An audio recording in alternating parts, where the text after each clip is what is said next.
tapi tiba-tiba muncul dalam pikiran. Muncul dalam pikirannya. Dan dia itu nggak bertentangan dengan fakta gitu. Kemudian nggak bertentangan dengan ilmiah. Itu yang sering terjadi ketika orang-orang feeling ini menjaga kebersihan hatinya. Makanya kalau orang-orang feeling itu amat sangat dianjurkan dia cari-cari jalan supaya hatinya bersih. Nah, saya kebetulan dulu waktu saya kelas 2 SMP, saya diikutkan orang tua saya Tarekat Naksabandiah namanya, yang berpusat di Basilam. Jadi saya sudah terbiasa kayak pegang di berzikir dan lain sebagainya biasa. Nah, sering juga saya mendengarkan bisikan-bisikan di pemikiran di hati saya ya setelah saya baca buku-bukunya ya itu ada gitu. Nah, itu sekilas lah tentang orang feeling. Karena kecerdasan feeling itu kan perasaan.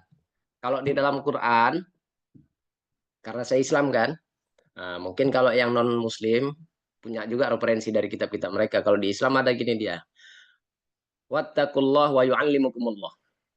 Kamu bertakwalah kepada Allah, maka Allah Subhanahu wa taala akan memberikan kamu ilmu. Jadi ada ilmu tuh yang nggak lewat guru juga, nggak lewat referensi juga, namanya ilmu apa namanya laduni. Kalau di dalam bukunya cetakan Mesir tuh tahun 1200-an nama buku tuh Baijuri. Syekh Ibrahim Al-Baijuri di situ bilang al-alim al-mutasib bi ilmin walau bi mas'alatin wahidatin sawung kana bi tariqil kasbi wa bi tariqi faidil ilahi wa huwa alil muladuni. Orang berilmu itu adalah orang yang menunjukkan sifat sebagai ahli ilmu. Sama saja, walaupun dalam satu masalah. Sama saja dia dapat ilmu itu dengan cara dia mengusahakannya belajar, datang kepada guru, atau membaca buku, atau dia ikut pelatihan dan lain sebagainya. Auditori kifaidil ilahi, atau ilmu itu dia tidur, tiba-tiba bangun langsung berilmu datang. Wahia alil muladuni. Dan itu dinamakan ilmu laduni. Atau seperti terjadi di Afrika itu namanya Rashid Khalifah kalau nggak salah saya. Begitu dia lahir, kemudian dia masih kecil, belum pandai ngomong, tapi mulutnya udah komat kamit. Ternyata dicari tahu apa yang dikomat kamitkan itu, ternyata dia sudah hafal Quran 30 juz. Orang tuanya heran, dicari tahu, dibawa ke dukun ke sana kemari, ya orang nggak ngerti, dibawa kepada orang Islam bilang yang dia baca itu Al-Quran. Dari pertama sampai akhir. Sampai akhirnya Rashid Khalifah kalau nggak salah saya. Sampai akhirnya Rashid Khalifah ini mengislamkan ribuan orang di Afrika sana. Nanti tengok di YouTube nanti. Oke, mungkin itu aja. Nah, karena kita hari ini Q&A feeling, saya udah siapkan diri saya untuk menjawab pertanyaan Bapak Ibu, kawan-kawan sekalian, tentang apa sih itu feeling? Feeling itu gimana sih? Ustadz sebagai seorang feeling, apa sih yang Ustadz rasakan? Kalau jumpa ini gimana? Kalau nengok perempuan bagaimana? Kalau dengan pekerjaan bagaimana? Di lingkungan bagaimana? Atau dalam mendidik bagaimana? Kok bisa sih?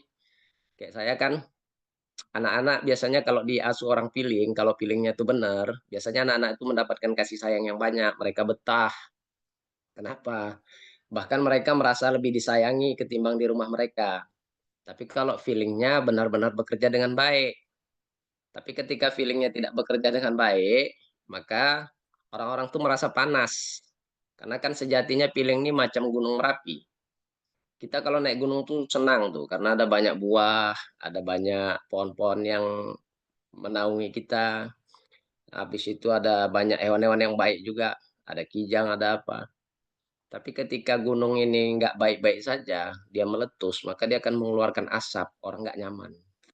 Apatah lagi kalau dia mengeluarkan laharnya, lahar panasnya, maka orang di sekitar bisa mati. Itulah orang feeling. Maka kalau kita pun ada yang feeling di sini, apa ya, pandai-pandailah jaga diri supaya jangan meletus. Apalagi hati kita sampai batin yang nggak baik, itu bisa membahayakan orang lain. Makanya kalau pernah saya dengar tuh Pak Farid Poniman tuh amat sangat menganjurkan orang feeling itu senantiasa dalam keadaan berwudu. Dan biasanya orang feeling itu dari kecil itu Allah SWT bikin perasaan di hati dia itu. Kenapa ya? Kayaknya kalau dia dalam keadaan suci itu nyaman. Punya wudhu tuh nyaman. Kalau dia nggak ada wudhu tuh orang feeling tuh nggak nyaman gitu. Oke, Mbak Mira udah boleh dibuka kayaknya ya. Oke, baik terima kasih Ustaz Ridwan untuk pembukaannya. Eh, Kalau dari Mira, yang Mira dengar dan Mira lihat seperti petuah ya Bapak Ibu. Entah mungkin karena Mira intuiting ya Ustadz ya. Tapi itu dari yang Mira dengar. Oke, baik Bapak Ibu, kita buka untuk sesi tanya jawab, sesi sharing ya. Kalau dari Bapak Ibu ada yang ingin sharing, ingin berdiskusi, ingin tanya jawab, silakan. Yang pastinya Mira akan lebih prioritaskan untuk Bapak Ibu yang ingin bertanya, sharing ataupun diskusi, bisa open cam dan juga open mic. Nah, itu mungkin akan Mira lebih prioritaskan. Ditambah lagi ya, pada malam hari ini narasumber kita adalah seorang feeling. Nah, jadi feeling itu kalau saling bertatap muka itu kayaknya lebih asyik dia ngobrolnya. Jadi nggak virtual gitu ya, Ustaz Ridwan ya. Jadi kalau virtual serasa ngomong sendiri. Nah, seperti itu biasanya ada di orang feeling dan juga orang insting, orang sensing juga tuh biasanya. Tapi kalau misalnya sensingnya udah terlatih dengan pekerjaan ataupun pembelajaran melalui Zoom, biasanya udah terbiasa dengan banyaknya peserta atau Bapak Ibu yang rata-rata off cam semua nih, tapi dengerin aja dari awal sampai akhir. Oke, silahkan Bapak Ibu, siapa yang ingin bertanya duluan, siapa yang ingin sharing? Kalau misalnya belum ada yang mau sharing, silahkan Bu Yunia, Iya, eh, izin ya Mbak. silahkan Bu Yunia. Assalamualaikum warahmatullahi wabarakatuh. Waalaikumsalam Waalaikumsalam warahmatullahi warahmatullahi wabarakatuh. wabarakatuh. Selamat malam untuk Mbak Mira, Ustadz Ridwan juga. Jadi kebetulan tadi ngelihat postingannya Kak Atika ya, ternyata malam ini bahas tanya jawabnya tentang feeling. Nah, saya sendiri itu feeling dan anak saya juga feeling gitu ya. Dan kami kemarin tes tuh suami istri, terus suami saya itu thinking introvert. Jadi kami tiga-tiga introvert. Tapi kebetulan saya ini Ustadz sama anak feeling ya Ustadz. Nah jadi Mm-mm. mungkin karena tadi boleh cuma dua, mungkin saya pengen nanya karena anak saya feeling, mungkin saya mau bahas dari anak dulu ya. Jadi kebetulan karena anak saya feeling tuh, saya ngelihatnya emang apa ya, feeling itu penuh kasih sayang ya. Jadi kebutuhannya adalah cinta gitu. Nah, sama sama juga kayak saya. Jadi setelah kami tes Steven kemarin tuh baru baru baru ini baru terasa gitu. Nah, anak saya ini lebih apa ya? Dia tuh nggak manja, tapi kayak gini kan setiap sebelum mau tidur itu tuh kalau nggak selesai dipeluk, nggak selesai diciumnya itu dia nggak susah tidurnya Ustadz. Nah, jadi untuk itu kan saya terus penuhi ya kebutuhan-kebutuhan kasih sayangnya, cintanya gitu kan. Tapi akhir-akhir ini tuh mulai ya namanya perkembangan anak pasti terus ini ya Ustadz. Dia itu setiap kita larang tuh kan malah dia ngelakuin hal yang kita larang gitu. Kayak ngasih taunya tuh agak sedikit misalnya kita bilang jangan jangan jangan ya Nak, nanti jatuh, biar aja jatuh gitu kan. Jadi akhir-akhir ini kayak dia punya keinginan sendiri gitu. Atas apa yang dia mau, keinginannya tuh besar. Memang sih orang feeling itu apa ya ambisius juga ya, keras iya juga, egois iya juga kan. Jadi saya akhir-akhir ini jadi kayak ngerasa aduh energi saya tuh habis gitu kan Ustadz ngadepin dia yang sudah mulai mengerti dan banyak maunya gitu. Nah, itu dari segi anak ya. Nah, terus kan dari segi pribadi saya sendiri kalau kalau saya posisi saya ya Ustadz, saya tuh ngerasa kayak sekarang itu kebetulan saya juga feeling introvert. Saya ini kan orientasinya ngerjain sesuatu kalau saya nggak yakin ini saya mampu, saya nggak jalanin gitu. Tapi akhir-akhir ini kayak saya tuh jadi kayak terbelenggu sama satu hal yang kayak, aduh, kayaknya ini nggak bisa deh. Terus saya kayak takut gagal gitu, Ustadz. Jadi karena emang kan kebetulan kemarin kan saya ibu apa working mom ya Ustadz, ibu bekerja. Terus kemarin saya sebelum saya resign lah itu saya memutuskan untuk tes Stephen supaya kayak saya lebih bisa memahami diri saya sendiri, anak dan suami gitu kan. Lebih untuk punya menciptakan hubungan yang lebih waras aja lah karena emang feeling ini drama ya. Kebetulan lagi dapat suami yang tipenya thinking ya Ustadz. Jadi kayak yang dia kaku, dia nggak ini ya, pokoknya susah lah gitu kan. Jadi sebelum saya resign, akhirnya saya milih tes Stephen, terus saya berusaha untuk apa ya, berusaha untuk bereksplor di rumah, kerja dari rumah gitu kan. Sampai akhirnya ini sekarang nih saya kayak lagi di titik, aduh, apa yang mau saya buat tuh kayak saya khawatir gitu, Ustadz. Emang tadi bener juga sih kayak yang petua Ustadz di awal tuh tadi kayak ngerasa gitu, kayak akhir-akhir ini kita tuh harus cari hal-hal yang memang jangan sampai kita tuh terbelenggu sama perasaan dan pikiran sendiri gitu, Ustadz. Jadi kayak saya gimana ya sebenarnya untuk ngatasin ini, bahkan saya tuh sampai pernah ada di posisi yang saya tuh overthinking sekali, Ustadz, bahkan sama suami kayak sebenarnya suami saya nggak ngapa-ngapain gitu kan, tapi karena pikiran saya, perasaan saya, mikirin suami yang aneh-aneh, ibaratnya kayak suami tuh lama balas chat aja tuh saya udah, "Aduh ngapain ini?" Kadang kami video call sama anak, kok nggak ngangkat tuh, itu tuh udah langsung gimana ya, udah langsung badan saya tuh keringat dingin, kayak kadang jantung saya sampai debar, udah seperti itu kadang. Jadi, jadi gimana ya untuk ngatasin hal-hal yang seperti itu untuk orang feeling ini, Ustadz? Nah belum lagi apa ya, memahami orang feeling ini yang memahami suami saya sebagai thinking yang dia tuh nggak banyak ngomong gitu kan. Sedangkan saya butuh butuh ngobrol gitu kan. Jadi kadang mungkin kalau dibilang kan satu hari wanita itu 20.000 kata per hari ya kan Ustadz. Jadi mungkin lebih sering saya tuh nggak habis mungkin 20.000 katanya. Akhirnya saya memilih buat apa, buat mencari kegiatan yang saya bisa, banyak ngobrol, banyak berbicara gitu kan. Saya juga coba berani untuk, ini ya, menjadi pembicara juga. Saya kan kebetulan saya juga manfaatin media sosial ya, Ustadz, konten kreator lah saya dibilang begitu kan. Nah, jadi seperti itu. Cuman kalau di diri saya sendiri tuh sedang merasa kayak, apa yang mau saya jalani itu saya kayak nggak yakin gitu, kayak, apa ya, sering overthinking yang berlebihan gitu, Ustadz. Itu sih yang sering saya rasain. Jadi kayak kadang sering konsultasi juga kan sama Kak Atika, "Ini gimana ya, Kak?" Harus cari cara yang emang supaya saya tuh nggak terbelenggu sama perasaan dan pikiran saya begitu, Ustadz. Mungkin itu aja, Mbak Mira dan Ustadz Ridwan. Terima kasih untuk Iya, kesempatannya. baik. Baik, sama Bu Yunia. Baik, ini kita Ada dengar tanggapan dari Ustadz Ridwan ya, Bu Yunia ya. ada 2 problem ya, satu problem sama anak ya, anaknya nggak bisa Iya, dilarang. heeh. Anak feeling pertama nggak usah dilarang, tapi dijagain aja. Kalau dilarang anak feeling tuh makin menjadi. Saya sendiri pun bukan anak-anak, kalau misalnya saya makin dilarang istri saya, nanti tanya aja sama Ustazah Anissa. Kalau saya makin dilarang, pasti saya makin buat gitu. Gitu. Makin dilarang pulang malam ya, saya pulangnya jadi pagi. Gitu. Jadi anak feeling itu cukup diyakinkan saja. Hal-hal yang dia buat itu nggak mendatangkan simpati dan empati orang kepada dia. Jangan dilarang, bahasanya bukan larang, tapi bahasanya kita kasih tahu dia akan kehilangan followersnya, dia akan kehilangan apa istilahnya ya. Kalau kita dapat bintang 1, 2, 3, 4, 5 gitu. Misalnya kita ngerjakan ini bintang 5-nya jadi bintang 3 gitu. Nah, kita harus yakinkan itu bahwasanya kamu akan kehilangan orang-orang yang mencintai kamu kalau kamu tetap melakukan hal itu.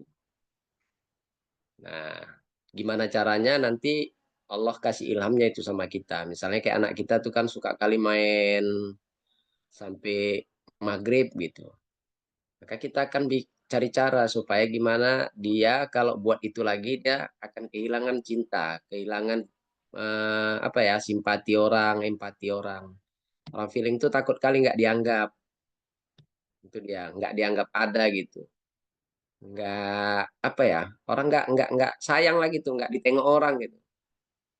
Kecuali dia sudah cerdas lah. Misalnya saya nih kalau belum cerdas nih saya kesel kali nengok yang nggak buka kamera nih. Cuma karena saya udah usia segini ya udah maklum aja. Habis itu udah tahu ada yang thinking, ada yang feeling, ada yang intuiting. Kemudian macam-macam lah itu. Berbagai alasan bisa saya munculkan dalam pemikiran saya. Tapi kalau saya di apa namanya di titik terendah feelingnya saya, kadang muncul juga kesalnya saya bilang, songong banget ya kan. Nah, begitu. Masa ngomong nggak nengok, salaman nggak nengok gitu. Orang ngomong kok nggak dihargai gitu. Tapi ngomongnya di hati aja. Kemudian masalah feeling seperti yang Ibu rasakan, bingung dengan keadaan, jalannya mudah aja. Kan Ibu udah punya suami thinking, sebetulnya itu hadiah, anugerah untuk Ibu. Semua keluh kesah Ibu ditanyakan.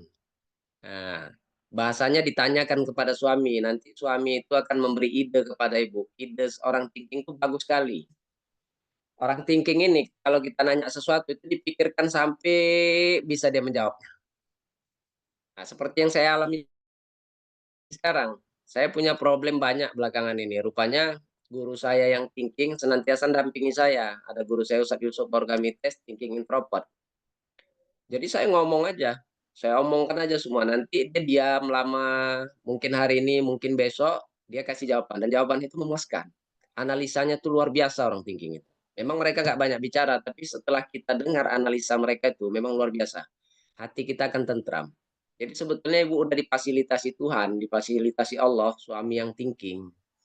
Sebetulnya dengan ke-feeling-an Ibu itu punya suami thinking itu udah istimewa namanya. Berarti punya kebaikan di masa-masa gadisnya dulu Ibu ini. Kalau saya kan feeling, punya istri tuh sensing. Berarti itu obat untuk kenakalan saya di masa saya lajang dulu. Jadi kafarat. Apa yang Allah berikan sama kita sekarang, itu buah daripada kebaikan atau kekurangan yang pernah kita kerjakan di masa yang lampau. Jadi Ibu, nggak usah pergi kemana-mana. Manfaatkan aja suami Ibu yang thinking itu. Tanya sama dia gagasan-gagasan atau penyelesaian-penyelesaian masalah. Nanti dia bisa menyelesaikan. Orang thinking itu kalau ditanya masalah, maka dia akan berpikir sampai masalah itu selesai. Dan orang thinking itu suka kali berpikir masalah. Apalagi kalau dia thinking introvert. Itu nggak dengar masalah pun cari masalah. Apalagi kalau dia dengar masalah. Bahkan dia akan bergerak, berusaha sedaya upaya sampai nggak tidur tuh. Sampai nggak tidur bisa itu orang thinking itu akan menyelesaikan semua masalah Ibu. Nanti dia ketika dia tahu ibu ini perlu perhatian, perlu kasih sayang, perlu disentuh, perlu dibawa jalan-jalan, maka nanti suami ibu yang thinking akan memenuhi itu. Oke, baik Bu Yunia, mudah-mudahan bisa menjawab. Baik, boleh ditanggapi nggak ya, Mbak ya? Atau boleh Boleh, boleh, diskusi? boleh. Boleh Boleh, ya, Stan? boleh. Nah ini saya baru ya kemarin sih sebenarnya ini juga ya, cuman ada masukan baru nih dari Ustadz. Ternyata saya berpikir malah saya punya suami thinking itu kayak sesuatu yang wah berat sekali ya gitu kan. Karena kan kebutuhan feeling ini cinta ya kan Ustadz. Kasih Ya, sayang ya. Kadang punya suami thinking itu kan yang nggak peka ya. Maksudnya bahasanya nggak peka, nggak ini gitu ya. Nah bahkan ternyata dari yang Ustadz bilang ternyata suami thinking itu jadi anugerah buat saya. Nah, jadi saya tuh belum ngelihat itu gitu, Ustadz. Tapi setelah Ustadz bilang, saya jadi kayak gini loh. Jadi beliau tuh kalau misalnya saya ngobrol memang nggak pernah nanggapi, Ustadz. Jadi kayak saya ngobrol tuh dia diem. Bahkan seringkali jadi berdebat karena kayak dia tuh nggak sesuai gitu, Ustadz, sama apa yang saya harapin gitu kan. Jadi kadang keras sih memang orang thinking ini kan, Ustadz, keras sekali. Jadi karena sering responnya itu keras, jadi saya ngerasa nggak nemu solusi gitu. Malah karena kan orang feeling ini berharapnya apa? Berharapnya itu lemah lembut, berharapnya itu sesuatu yang bisa menyenangkan kita. Padahal orang thinking ini mungkin lebih realistis ya, Ustadz. Jadi kayak kalau kita misalnya ini kayak gini, ngapain ini kayak gitu. Jadi kayak sering berlawanan gitu, Ustadz. Jadi yang itu kadang buat saya malah nggak mau ngobrol sama suami, Ustadz. Karena nggak nemu gitu loh. Dari segi dia udah kakunya, kerasnya gitu kan. Jadi kayak ya udahlah gitu kan. Terus belum lagi dia karena orang thinking itu orientasinya tujuannya kerja gitu kan. Ya benar kayak Ustadz bilang. Jadi dia lebih memikirkan problem solving masalah kerjaannya gitu. Kayak dia bisa tahan tuh Ustadz kayak begadang ngopi di luar sama temennya gitu kan. Entah memang sedang ada yang dipikirkan atau enggak tuh sampai larut malam. Jadi kayak kadang saya mikir dia lebih punya solusi untuk lingkungan kerjanya di luar dibanding diskusi sama saya. Tapi dari beberapa case emang kalau saya cerita itu lebih sering kayak dia ngasih fakta realita gitu loh, bukan sesuatu yang ini bakal kayak gini, bakal kayak enggak. Jadi kayak ya orang feeling ini kadang ih kok kayak gini ya gitu kan Ustadz. Jadi itu yang bikin saya di sini ternyata Ustadz bilang saya punya suami thinking itu bisa jadi solusi gitu. Tapi memang saya belum melihat apa ya, karena memang udah dari awal tuh ngobrol nggak pernah Kalau dapat solusi yang enak di hati saya, kayak ya udahlah gitu, gampang, Bu. menurunkan Kalau ekspektasi aja gitu, Ustaz. gampang kalau Ibu mau ngelihat apa hasilnya dengan cepat, itu kan anak thinking, mereka butuh dilayani. Nanti Ibu tingkatkan pelayanan, maka nanti solusi pun datang dengan cepat. Iya sih memang, tapi balik lagi ya kan Ustaz, saya ini cepet kali ininya, nggak tahu ya, setelah memang tes Tiffin barulah memang, oh sulit kali ya jadi orang feeling ini gitu Ustaz. Banyak kali yang kayak Ustaz Jangan, bilang, jangan bilang sulit, orang feeling tuh orang enak, Bu. iya tapi kan dia bisa, apa ya, ibaratnya kita bisa jadi kayak ibarat pepatah gini loh Ustaz, besi itu rusak karena karatnya sendiri. Nah, itu seorang seorang feeling tuh kalau nggak berorientasi dengan baik bisa seperti itu gitu kan Ustaz. Dia bisa rusak karena hati dan pikirannya sendiri gitu kan. Betul. Dan semuanya ngalamin itu. Anak thinking juga kalau referensinya sedikit juga rusak juga. Anak intuiting juga. Kalau kebebasannya nggak bebas ya juga rusak. Masing-masing punya potensi baik, masing-masing punya potensi nggak baik. Maka kita fokus kepada potensi baik yang kita miliki. Orang feeling potensi baiknya itu akan muncul ketika dia banyak mengeluarkan semua unek-uneknya. Nah, nanti ketika dia keluarkan semua unek-uneknya dan dijawab oleh orang yang tepat, maka akan meningkat kualitas dirinya. Kalau ibu nggak perlu cari orang kemana-mana. Ibu sudah punya itu anak thinking di rumah. Iya benar, ya Ustadz bilang ternyata begitu ya. Bahkan saya sampai ibaratnya tuh ya kan Ustadz ngelawan pikiran dan hati saya sendiri tuh kadang mungkin sampai ke psikolog, cari teman curhat sampai begitu Ustadz. Kemarin itu sebelum saya tes Tiffin ya. Sebelum saya tes Tiffin tuh sampai begitu Ustadz. Saya overthinking sama suami, saya curiga dia di luar bagaimana sampai ibaratnya sampai ke apa ya, sampai memata-matai dia sampai ke masalah teknologi gitu loh. Ustadz ibaratnya sampai udah berpikir mensadak handphonenya lah ibaratnya begitu, saking saya ngerasa kayak, saya kurang kasih sayang gitu kan, atau kenapa kenapa sampai begitu saat parahnya kemarin sebelum saya tes Tiffin. Jadi setelah tes Tiffin ini ya udah, memang ada di satu titik kayak mungkin pas saya lagi capek atau jenuh tuh, pikiran yang masih seperti itu ada, tapi saya balik lagi karena sudah tes Tiffin itu saya lebih, "Oh ya udahlah," gitu kan. Jauh sekali memang sebelum saya tes Tiffin, setelah saya tes Tiffin tuh kayak apa ya, membara sekali gitu kalau ada hal-hal yang nggak sesuai sama ini saya, seperti itu Ustaz. Tapi ternyata malam ini saya nemuin fakta baru kalau ternyata saya punya suami thinking itu solusi sama saya. Mungkin nanti bisa saya ini kali ya, karena orang thinking tuh nggak bisa dipaksa ya Ustaz, kalaupun ngobrol juga nggak bisa Iya, yang mereka keras gitu ya Ustaz, jadi kayak lebih kepada ya. bercerita kali ya gitu. Bahkan kalau orang thinking itu kita nggak banyak bicara, tapi kita nengokkan menunjukkan mimik seperti kita menangis, bersedih. Mereka nggak bisa tidur gara-gara itu. Iya dan paling nggak bisa tuh lihat saya merengut, cemberut tuh nggak bisa Ustaz. Satu sisi bisa dia emosi atau dia kesel gitu, karena dia nggak bisa fokus. Dia bilang begitu. Jadi setelah saya belajar Stephen ini, saya mulai mengurangi tuh Ustaz, muka-muka cemberut yang seperti itu udah mulai saya kurangin. Karena kalau dulu tuh pas ada yang nggak enak aja di hati, ibaratnya dia lupa nutup lemari aja tuh saya bisa jadi bad mood gitu ibaratnya kan Ustaz. Tapi saya makin ke sini oh ya nggak bisa kayak gitu. Karena reaksinya luar biasa Ustaz, kalau misalnya ngelihat raut wajah kita itu nggak enak tuh luar biasa gitu ya. Sedangkan kita ini orang feeling, ya kita nunjukin ekspresi kita gitu kan, rasanya tuh aku lagi nggak suka ya aku tunjukin gitu, kayak lebih mungkin saya belum belum jadi Mau, feeling yang mau saya cerdas kasih gitu ya. tipsnya nggak? Ibu mau Boleh saya boleh kasih tips? boleh Ustaz. Tipsnya gini. Kalau ibu punya beban, ibu nangis aja. Nggak usah muka merengut. Ketika suami pulang ya udah dipeluk aja. Nanti masalah ibu tertransfer sendiri ke dalam badan dia.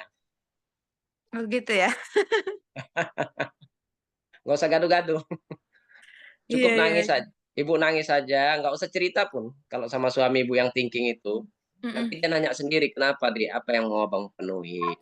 Kan nafkahmu sudah cukup, rumah cukup, kita pun anak kita sehat, sekolah, dan lain sebagainya. Nanti dia akan Mhm. tanya. Ya, ibu cukup jawab singkat aja mungkin. Aku kayaknya pengen jalan-jalan, Bang. Nanti dipenuhi tuh sama suamimu. Dan ngomong sama orang thinking juga nggak boleh bertele-tele ya Ustaz, langsung to the Ya, point aja ya. ya. Atau mungkin aku kayaknya Bang butuh teman nih, Bang. Abang kayaknya cari istri satu lagi deh. Baik baik Oke, Ustaz. gimana Bu Yunia? Sudah terjawab? mungkin sudah lebih baik ya, maksudnya sudah lebih tercerahkan, udah lebih ini Mbak, udah terjawab, udah terima kasih untuk sharingnya juga Ustadz. Ya, sama-sama. Baik, terima kasih Bu Yunia. Sekali lagi terima kasih Ustadz Ridwan yang juga sudah menanggapi. Mudah Masa. Oke, kita lanjut lagi ya ke pertanyaan selanjutnya. Ini karena tadi Ustadz Ridwan menyinggung Bapak Ibu ya kan, kalau misalnya Ustadz Ridwan bisa kesel, mungkin Ustadz Ridwan kesel sama Bapak Ibu, kenapa ini kok off cam semuanya? Nah, tiba-tiba on cam semuanya nih Ustadz. Sampai ada juga yang izin ini dari Bu Dewi, izin nyimak sambil tutup kamera ya Ustadz. Nah, bahkan sampai izin nih ya kan, biar Ustadz Ridwan juga merasa enak di sesi sharing dan juga tanya jawab malam hari ini. Oke, baik Mira, langsung aja ke pertanyaan selanjutnya atau sharing selanjutnya yang sudah pertama kali ya, Ibu Yuliana, silahkan. Assalamualaikum Ustadz. Saya Yuliana. Kebetulan suami saya itu sensing dan saya punya anak 2, laki-laki dan perempuan, sama-sama thinking extrovert. Suami saya itu sensing extrovert. Saya sendiri adalah feeling introvert ya Ustadz. Sudah feeling introvert lagi ya Ustadz ya. Jadi saya ini sebenarnya lebih ke bertanya untuk diri saya sendiri. Kebetulan setelah kami tes Tiffin, kami sekeluarga kompak untuk berubah. Anak-anak saya kebetulan sudah mendukung. Nah, cuman saya ada masalah di diri saya itu, kebetulan saya bekerja dan anak saya kebetulan sekolahnya full day, dan saya juga bekerja pulangnya agak sore. Nah, saya itu sering suudzon dengan diri saya sendiri, Ustadz. Nah, saya merasa kalau misalnya anak saya nih dileskan atau ketika mau ada ujian, saya merasa kalau nggak saya handle sendiri itu kayak nggak pas gitu atau nggak sempurna gitu. Sedangkan banyak yang bilang ada kalanya itu harus dilepas ya Ustadz, harus diikhlaskan seperti itu. Nah, itu pertanyaan saya yang pertama ya Ustadz, gimana cara menghandle suudzonnya saya sendiri, karena ujung-ujungnya itu setelah saya suudzon dan ada kalanya hasilnya tuh justru bagus ketika saya nggak handle itu. Tapi saya jatuhnya merasa bersalah pada diri saya sendiri. Saya merasa, aduh gimana ya kok akunya nggak bisa maksimal sama anak-anak, aduh gimana ya saya nggak bisa maksimal sama suami. Itu seperti itu ya Ustadz. Itu tuh pertanyaan saya yang pertama. Terus pertanyaan saya yang kedua, gimana caranya saya menahan sabar ketika karena anak saya tuh thinking ya, saya komunikasikan di Steven, katanya kalau thinking itu kan harus tertata, nggak beribet kalau ngasih perintah sesuatu. Jadi saya udah buat kayak jadwal, saya juga sudah buat tata bekerja di rumah untuk anak-anak. Nah, anak saya juga sudah mematuhinya. Tapi kalau ada yang meleset atau bergeser, saya itu kesal sendiri, Ustadz. Saya kesal dan jatuhnya saya marah dan berefek kalau saya menang, istilahnya setannya ya Ustadz, menang setannya saya ngamuk-ngamuk. Nah, berakibat anak saya itu bingung salahnya di mana. Karena kan kalau feeling marah-marah merepet jatuhnya ya Ustadz. Nah, tapi kalau kebetulan sisi baik saya yang menang, saya malah menangis seharian. Itu gimana ya Ustadz cara menghandle karena sesuatu yang sudah kita atur itu nggak tercapai gitu Ustadz. Makasih Ustadz. Baik, 2 masalah ya. Satu, merasa bersalah. Yang kedua, suka marah-marah. Memang orang feeling kalau nggak marah-marah nggak feeling namanya. Kalau nggak cerewet, nggak tukang ngomel itu nggak feeling namanya. Kan gitu. Jadi merasa bersalah itu sebetulnya hadiah. Saya juga begitu di pesantren, kadang saya sibuk luar, saya merasa bersalah gitu. Maunya orang tuh sempurna belajarnya sama saya. Tapi belakangan saya pikir-pikir juga, orang feeling tuh kan kalau ibadah zohir itu pemalas sebenarnya. Orang feeling tuh mageran. Kalau apalagi kalau udah megang buku, megang HP udah sampai tertidur di situ gitu. Apalagi kalau udah ngobrol, nggak selesai-selesai ngobrolnya. Ada aja bahannya entah dari mana. Jadi kesannya orang feeling tuh karena dia ngobrol, suka nengok video atau macam-macam gitu. Jadi mageran. Makanya ibadah badaniahnya itu seringkali terbengkalai. Apalagi kalau dia nggak di lingkungan yang tertib, itu sholatnya molor-molor tuh. Kan gitu. Nah, maka Allah kasih hadiah dia ibadah batiniah. Itulah perasaan bersalah tadi. Perasaan bersalah itu nilainya nilai pahala. Nah, namanya ibadah batiniah. Nah, saya dulu sering komplain sama diri saya seperti itu. Aku kok nggak bisa sempurna ya? Untuk apa aku jadi pemimpin? Untuk apa? Tapi setelah saya pikir-pikir, oh iya ini kan hadiah sebenarnya. Ini ibadah batiniah.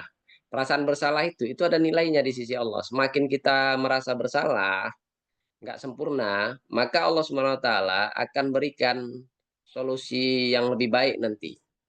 Nah, orang feeling juga harus belajar cuek. Jangan terlalu banyak menggunakan pikiran. Kita itu orang yang cerdas perasaannya, perasaan kita gunakan. Selagi kita sudah memaksimalkan perasaan kita sebaik mungkin, maka di saat itu pikiran kita itu ngikut. Kalau kita pakai pikiran, nanti kita lelah. Itulah yang membuat kita ngamuk. Lelah, orang feeling itu kalau pakai pikiran lelah. Karena dia lemahnya di situ. Kekuatan pikirannya cuma 20%. Nah, orang feeling kalau udah capek berpikir, ngamuk. Nah, itu, padahal di pikirnya itu dia, orang feeling tuh sering bahasanya gini, saya nggak apa-apa capek badan, tapi hati saya jangan sampai capek. Padahal bukan hatinya yang capek, pikirannya yang capek. Karena overthinking. Kalau orang feeling udah overthinking, muncul perasaan sakit hati, nggak dihargai, nggak dihormati, nggak macam-macam gitu. Maka ngomongnya entah kemana-mana. Dibangkitlah dari zaman dinosaurus sampai nanti hari mau kiamat tuh dikaji semua sama orang feeling. Bahkan dia pun setelah ngomong, dia nggak tahu apa yang diomonginya tadi. Orang pun kebingungan, ini marah atau gimana, bingung orang. Akhirnya orang takut menjauh dari dia. Besok-besok nggak punya kawan ngobrol lagi. Maka orang feeling, jangan terlalu sering menggunakan pikiran, tapi seringlah menggunakan perasaannya. Perasaan kita itu banyak-banyakkan cinta. Nah, makanya orang feeling tuh sering bercanda, guyon. Kenapa orang feeling tuh pandai guyon? Secara alamiah. Karena guyon candanya itu membuat dia bahagia dan positif. Ketika dia positif dengan guyonnya itu, tangki cintanya penuh. Ketika tangki cintanya penuh, sekalipun orang melanggar hal-hal yang sangat pantang bagi dia, dia akan bisa menetralkan diri dia, bisa sabar dia nengoknya, santai. Nah, pertanyaan kedua, oke ya. Pertanyaan kedua apa tadi? Saya agak lupa. Salah. Itu untuk marah-marahnya atau menangis-menangisnya itu ada nggak tipsnya Ah, ya Ustadz? ada tips, ada 2 tips. Kalau tips dari agama, piling itu kan panas, itu untuk mendinginkannya sholawat. Tapi sholawatnya ada sholawat yang nggak boleh, misalnya kayak sholawat nariyah itu makin panas. Sholawat aja, selain daripada sholawat nariyah, nanti itu dingin. Tapi kalau yang nggak agama, orang feeling itu supaya jangan gampang marah-marah, orang feeling itu pigi-pigi aja. Kalau ada masalah langsung pigi. Makan-makan kayak jalan-jalan, ngobrol sama kawan entah di mana.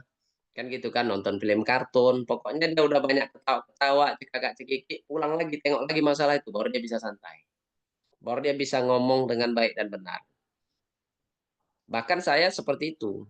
Saya kalau marah sama istri saya pergi aja. Udah pergi, nanti saya ngobrol-ngobrol sama kawan saya, ngopi-ngopi, santai-santai di kafe, udah cerita-cerita yang lucu-lucu lah gitu kan. Entah cerita, entah apalah mereka cerita janda lah, janda pirang lah, apalah gitu. Kita udah ketawa-ketawa gitu. Terus kita pulang. Nah, nanti kalau saya pulang itu, nanti saya peluk istri saya bilang, tadi sebenarnya Bang mau marah. Tapi udahlah, marah pun nggak merubah keadaan. Nanti istri saya bilang, saya minta maaf. Selesai masalahnya. Oke. Jadi mengikhlaskan sesuatu itu bagus ya Ustadz ya. Sekali-sekali dilepas gitu, Ya, nggak usah dipikirkan ya Ustadz ya. jadi semua orang itu berpotensi mengikhlaskan, tapi kita berdasarkan MK kita, orang feeling cara ngiklasinya gitu. Nanti kalau orang thinking lain lagi, kalau orang intuiting cara ngiklasinya lain lagi, kalau orang sensing cara ngiklasinya lain lagi. Cara orang feeling itu ya begitu. Ya kayak tadi tuh yang pernah saya rasakan itu begitu. Saya punya masalah besar kemarin tuh di pesantren saya. Ya udah, Saya pergi jalan-jalan aja, pergi ke Malaysia pergi saya ke Rantau Perapat, pergi saya ke Gayo Luwes. Udah puas saya jalan-jalan, udah jumpa dengan banyak orang, punya banyak kenalan, udah ketawa-ketawa saya, baru saya pulang lagi. Tenang hati saya bisa lihat masalah itu dengan tenang dan dapat solusinya gitu. Nah, kadang-kadang permasalahan orang piling ini juga perhitungan. Perhitungan dia, ketakutan apa namanya, apalagi kalau dia punya orang sensing di sampingnya. Nah, itu takut kali habis uangnya orang piling itu. Padahal dia piling, nggak ada kaitannya dan duit. Tapi kalau ada orang sensing di sampingnya, dia takut kali habis uangnya. Apalagi orang pilingnya punya tanggung jawab. Nggak usah, habisin aja uangnya, nanti datang lagi. Orang piling itu manggil duit bukan dengan bekerja sebenarnya, dengan hatinya. Hati orang piling itu kalau terbuka luas lebar, kalau di dalam Quran tuh yauma la yanfa'u malu wala banuna illa man atallaha biqalbin salim. Pada hari ini tidak bermanfaat harta dan anak-anak kalian kecuali orang yang datang dengan hati yang selamat. Kalau hatinya orang piling itu selamat, semua yang dia minta datang. Masya Oke, Allah, makasih banyak Ustadz untuk sarannya Ustadz. Banyak Ustadz. baik. Baik, terima kasih Bu Yuliana yang sudah bertanya. Mira, lanjut lagi ya ke orang selanjutnya. Terima kasih Ustadz Ridwan sudah menanggapi tadi pertanyaan dari Bu Yuliana. Silakan Bu Fitra.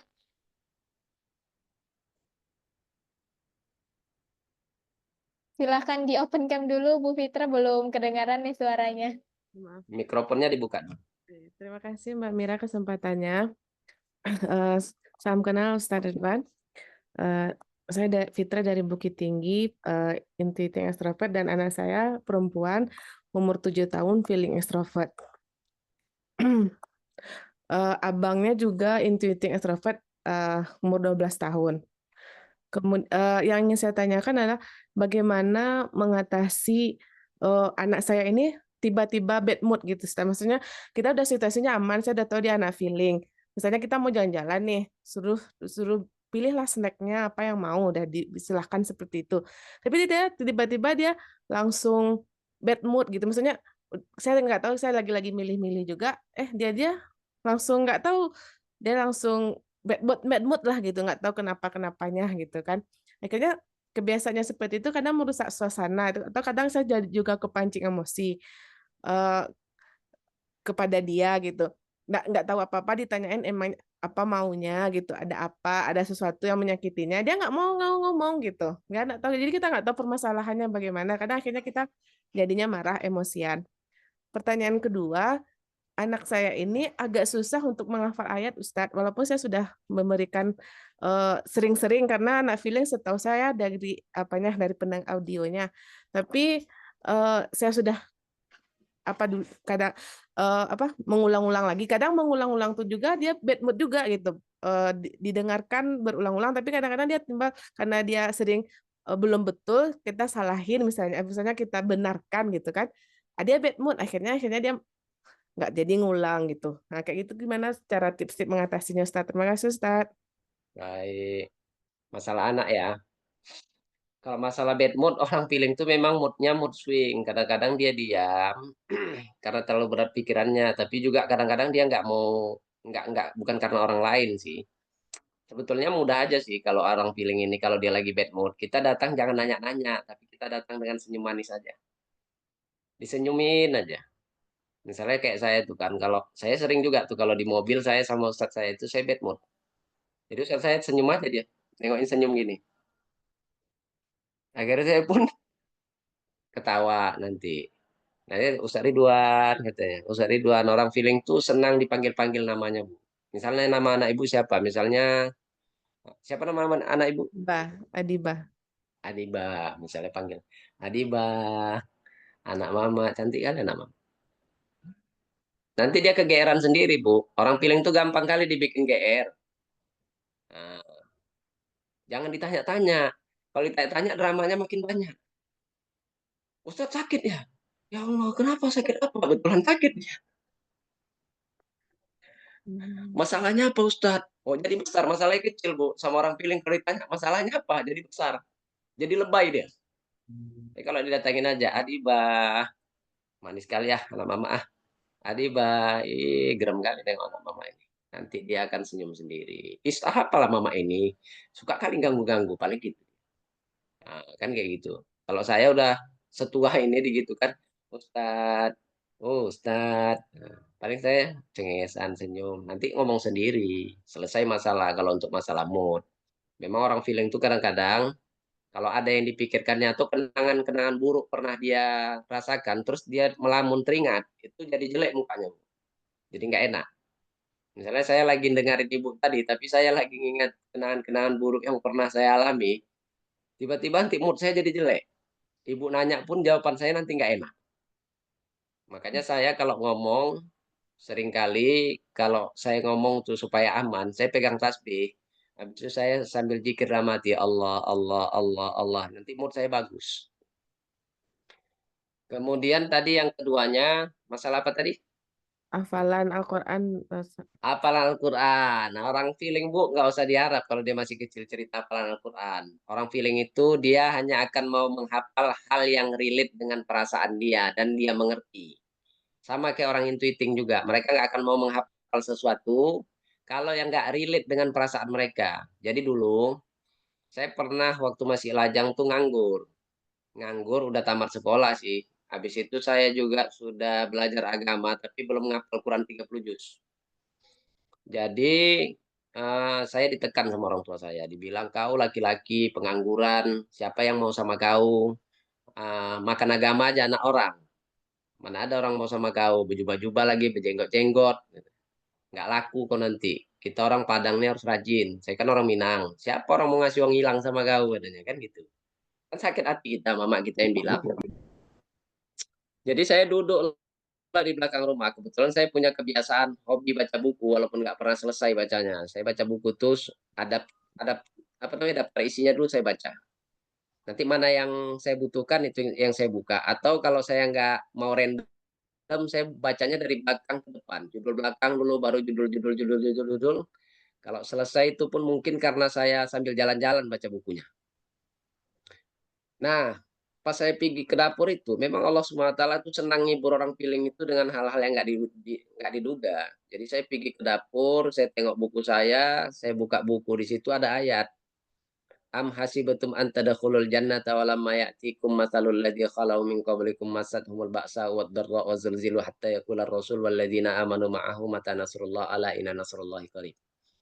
Itu saya baca terjemahnya am hasibatum apakah kamu menyangka an tadkhulul jannah kau ini masuk surga walam mayatikum belum lagi datang kepada kamu masalul ladzi khalau min qablikum permasalahan seperti yang ditimpakan Allah kepada orang sebelum kamu masat humul baksa mereka ini disentuh oleh kepayahan waddarra dan kemudaratan baksa ini payah yang mengganggu hati kita darra ini kepayahan yang sampai menyakiti badan kita wazul zilu dan kegoncangan hatta yakular rasul sampai nabinya pun walladzina amanu ma'ahu dan orang beriman bersamanya hatta yakular rasul berkata mata nasrullah kapan ya kita ditolong Allah nangis saya waktu itu tapi setelah saya menangis saya tentram oh nabi aja sama orang beriman dulu diuji sebegini aku baru dibilang kayak gini aja kok cengeng kali aku mau merajuk mau sakit hati kan begitu.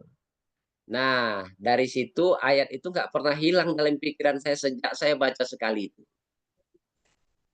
Nah, jadi artinya orang feeling itu harus ada yang mengganggu perasaan dia, kemudian dia tengok bacaan itu, baru dia baca, nanti dia hafal sampai mati nggak akan hilang.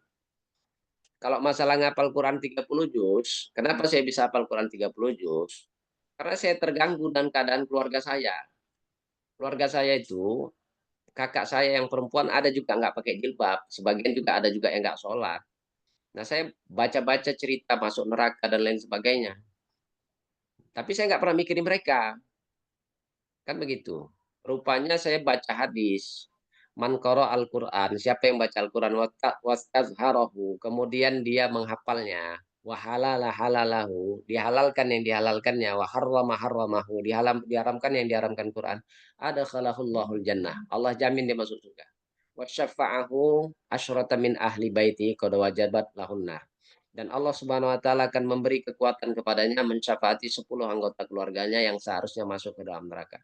Hadis ini sekali saya baca dan sampai mati sampai sekarang ini nggak pernah hilang dalam pikiran saya. Ini mengganggu pikiran saya, akhirnya saya terdorong untuk ngapal Quran. Jadi orang feeling itu, dia masalahnya yang dia mengerti dan berkaitan dengan keinginan dia, perasaan dia. Terutama menyelamatkan orang-orang yang dia cintai. Maka dia akan mengerjakan hal-hal tersebut sepenuh hatinya. Orang feeling itu kan malas kerja fisik itu sebenarnya. Tapi ketika kerja fisik itu menyelamatkan orang-orang yang dicintainya, maka seberat apapun kerja fisik itu akan selesai oleh orang feeling. Bahkan akan mengalahkan kekuatan orang thinking dan kekuatan orang sensing. Mungkin itu aja, Bu. Insya Allah. Berarti kalau untuk kan ada tuntutan tuh harus hafal segitu apanya Ustaz. Itu gimana Ustaz? Sebenarnya kalau Tuntutan dari sekolah ya. salah ya gitu. Ya, itulah masalah orang feeling kalau di sekolah kan. Makanya jangan masukkan ke sekolah yang aturannya seperti aturan orang thinking. Carilah sekolah yang membuat anak itu seperti seorang feeling agar perasaan dia, diri dia tumbuh berkembang dengan baik. Memang untungnya saya dulu waktu saya kecil-kecil SD, karena sebagian beberapa waktu ekonomi orang tua saya juga susah. Saya sempat jualan rokok dulu di Sentral zaman 98 itu, waktu orang demo saya jualan di depan Medan Mall itu. Nanggung jawab keluarga. Nyemir sepatu, nyapu mobil 53 dulu kan dari Sambu sampai ke Bromo Ujung itu.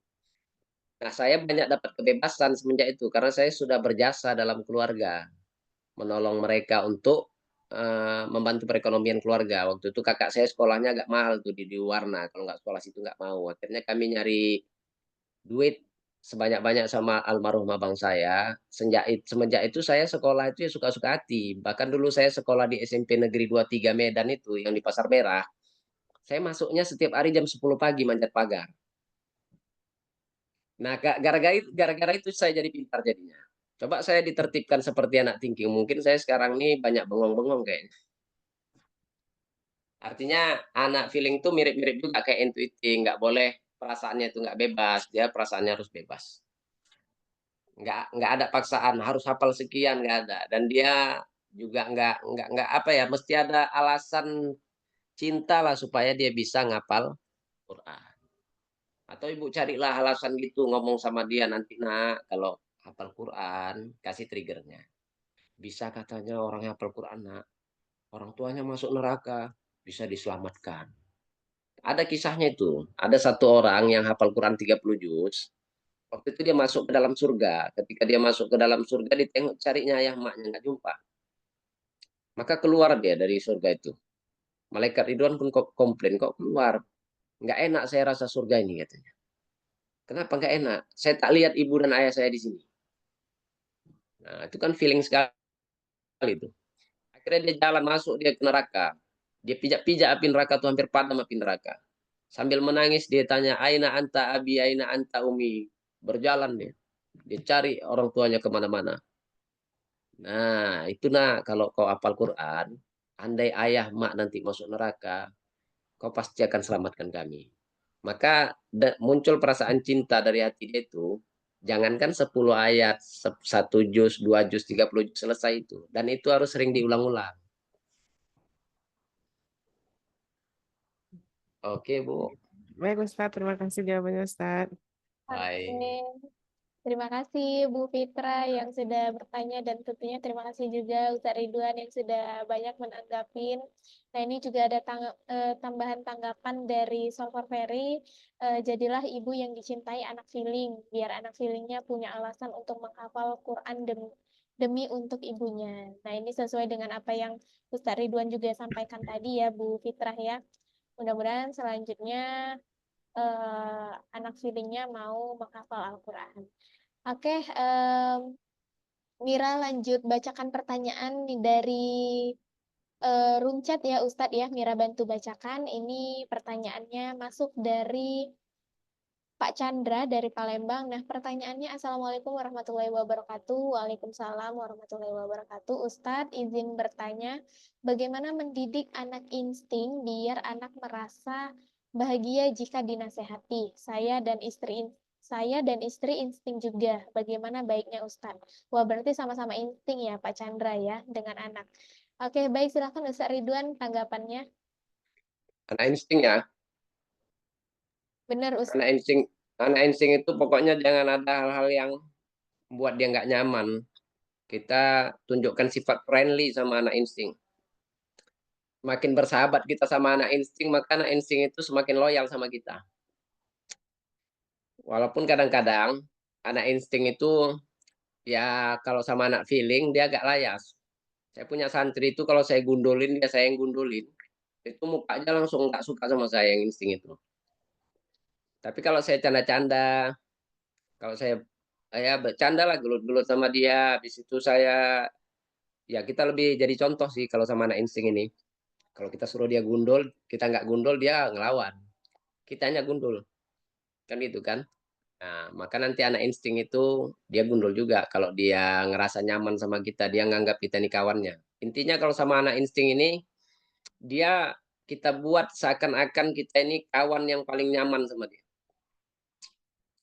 Dan apapun hal dia akan diceritakan sama kita.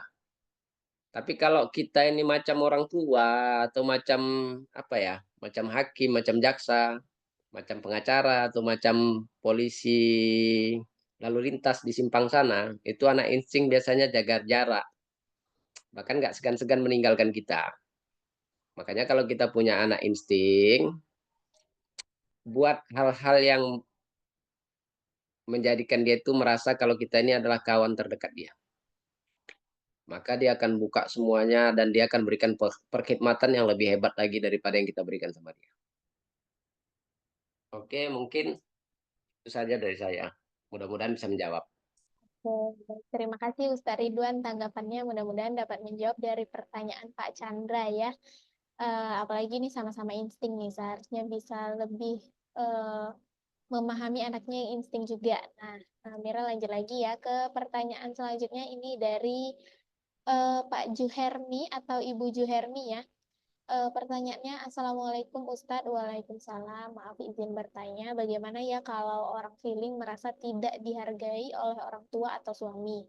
Nah, jadi efeknya kayak nggak bisa berbakti, jadi suka ngelawan. Adakah solusinya Ustadz? Baik. Silakan Ustadz Ridwan tanggapannya.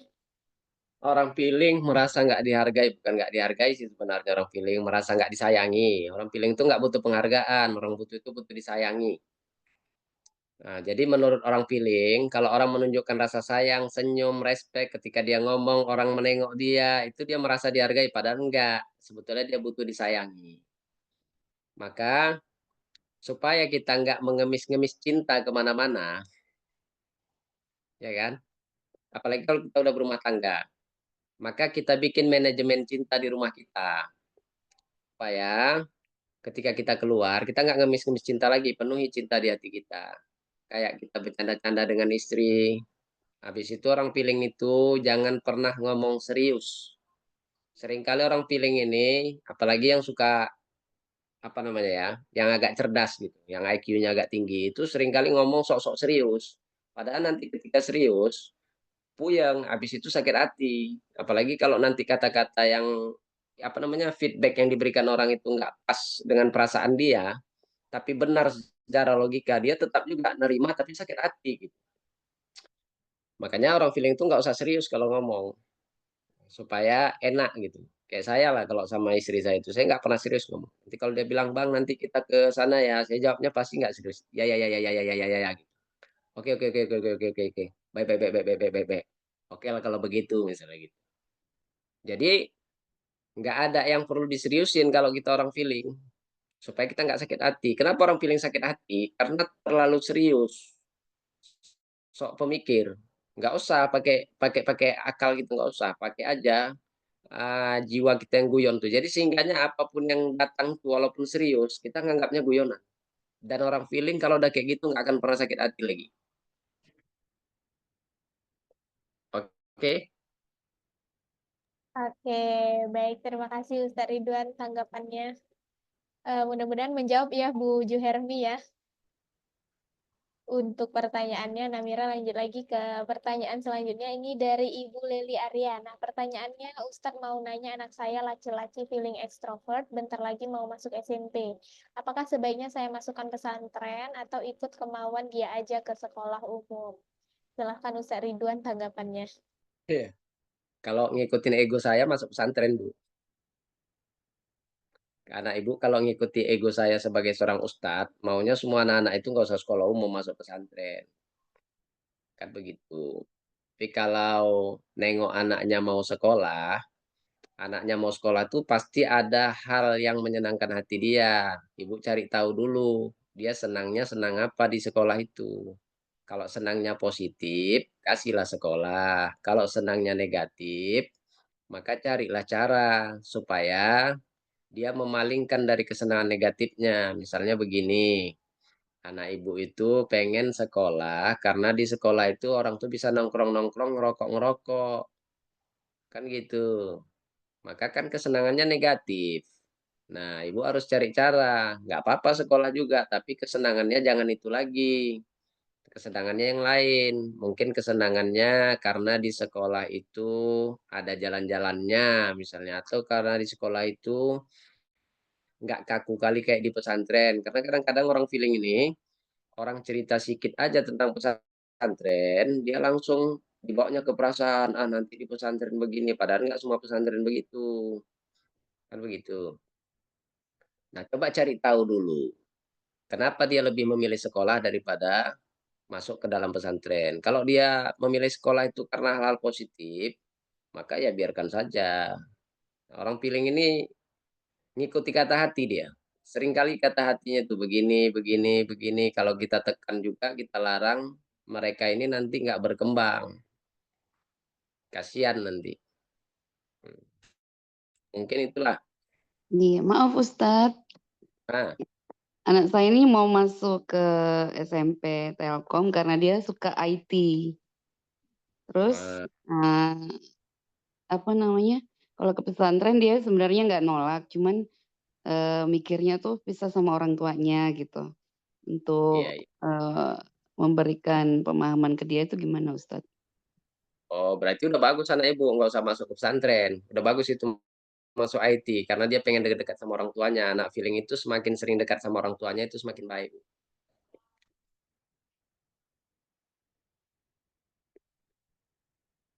Jadi Ya, kalau sesingkat. ego kita maunya masuk pesantren ya kan?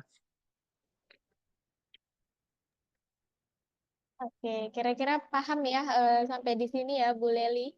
Oh iya, iya Mbak Mira, makasih, Oke. makasih Ustadz. Oke, Baik. baik. Sama-sama Bu Leli. Terima kasih juga Ustaz Ridwan yang sudah menanggapi.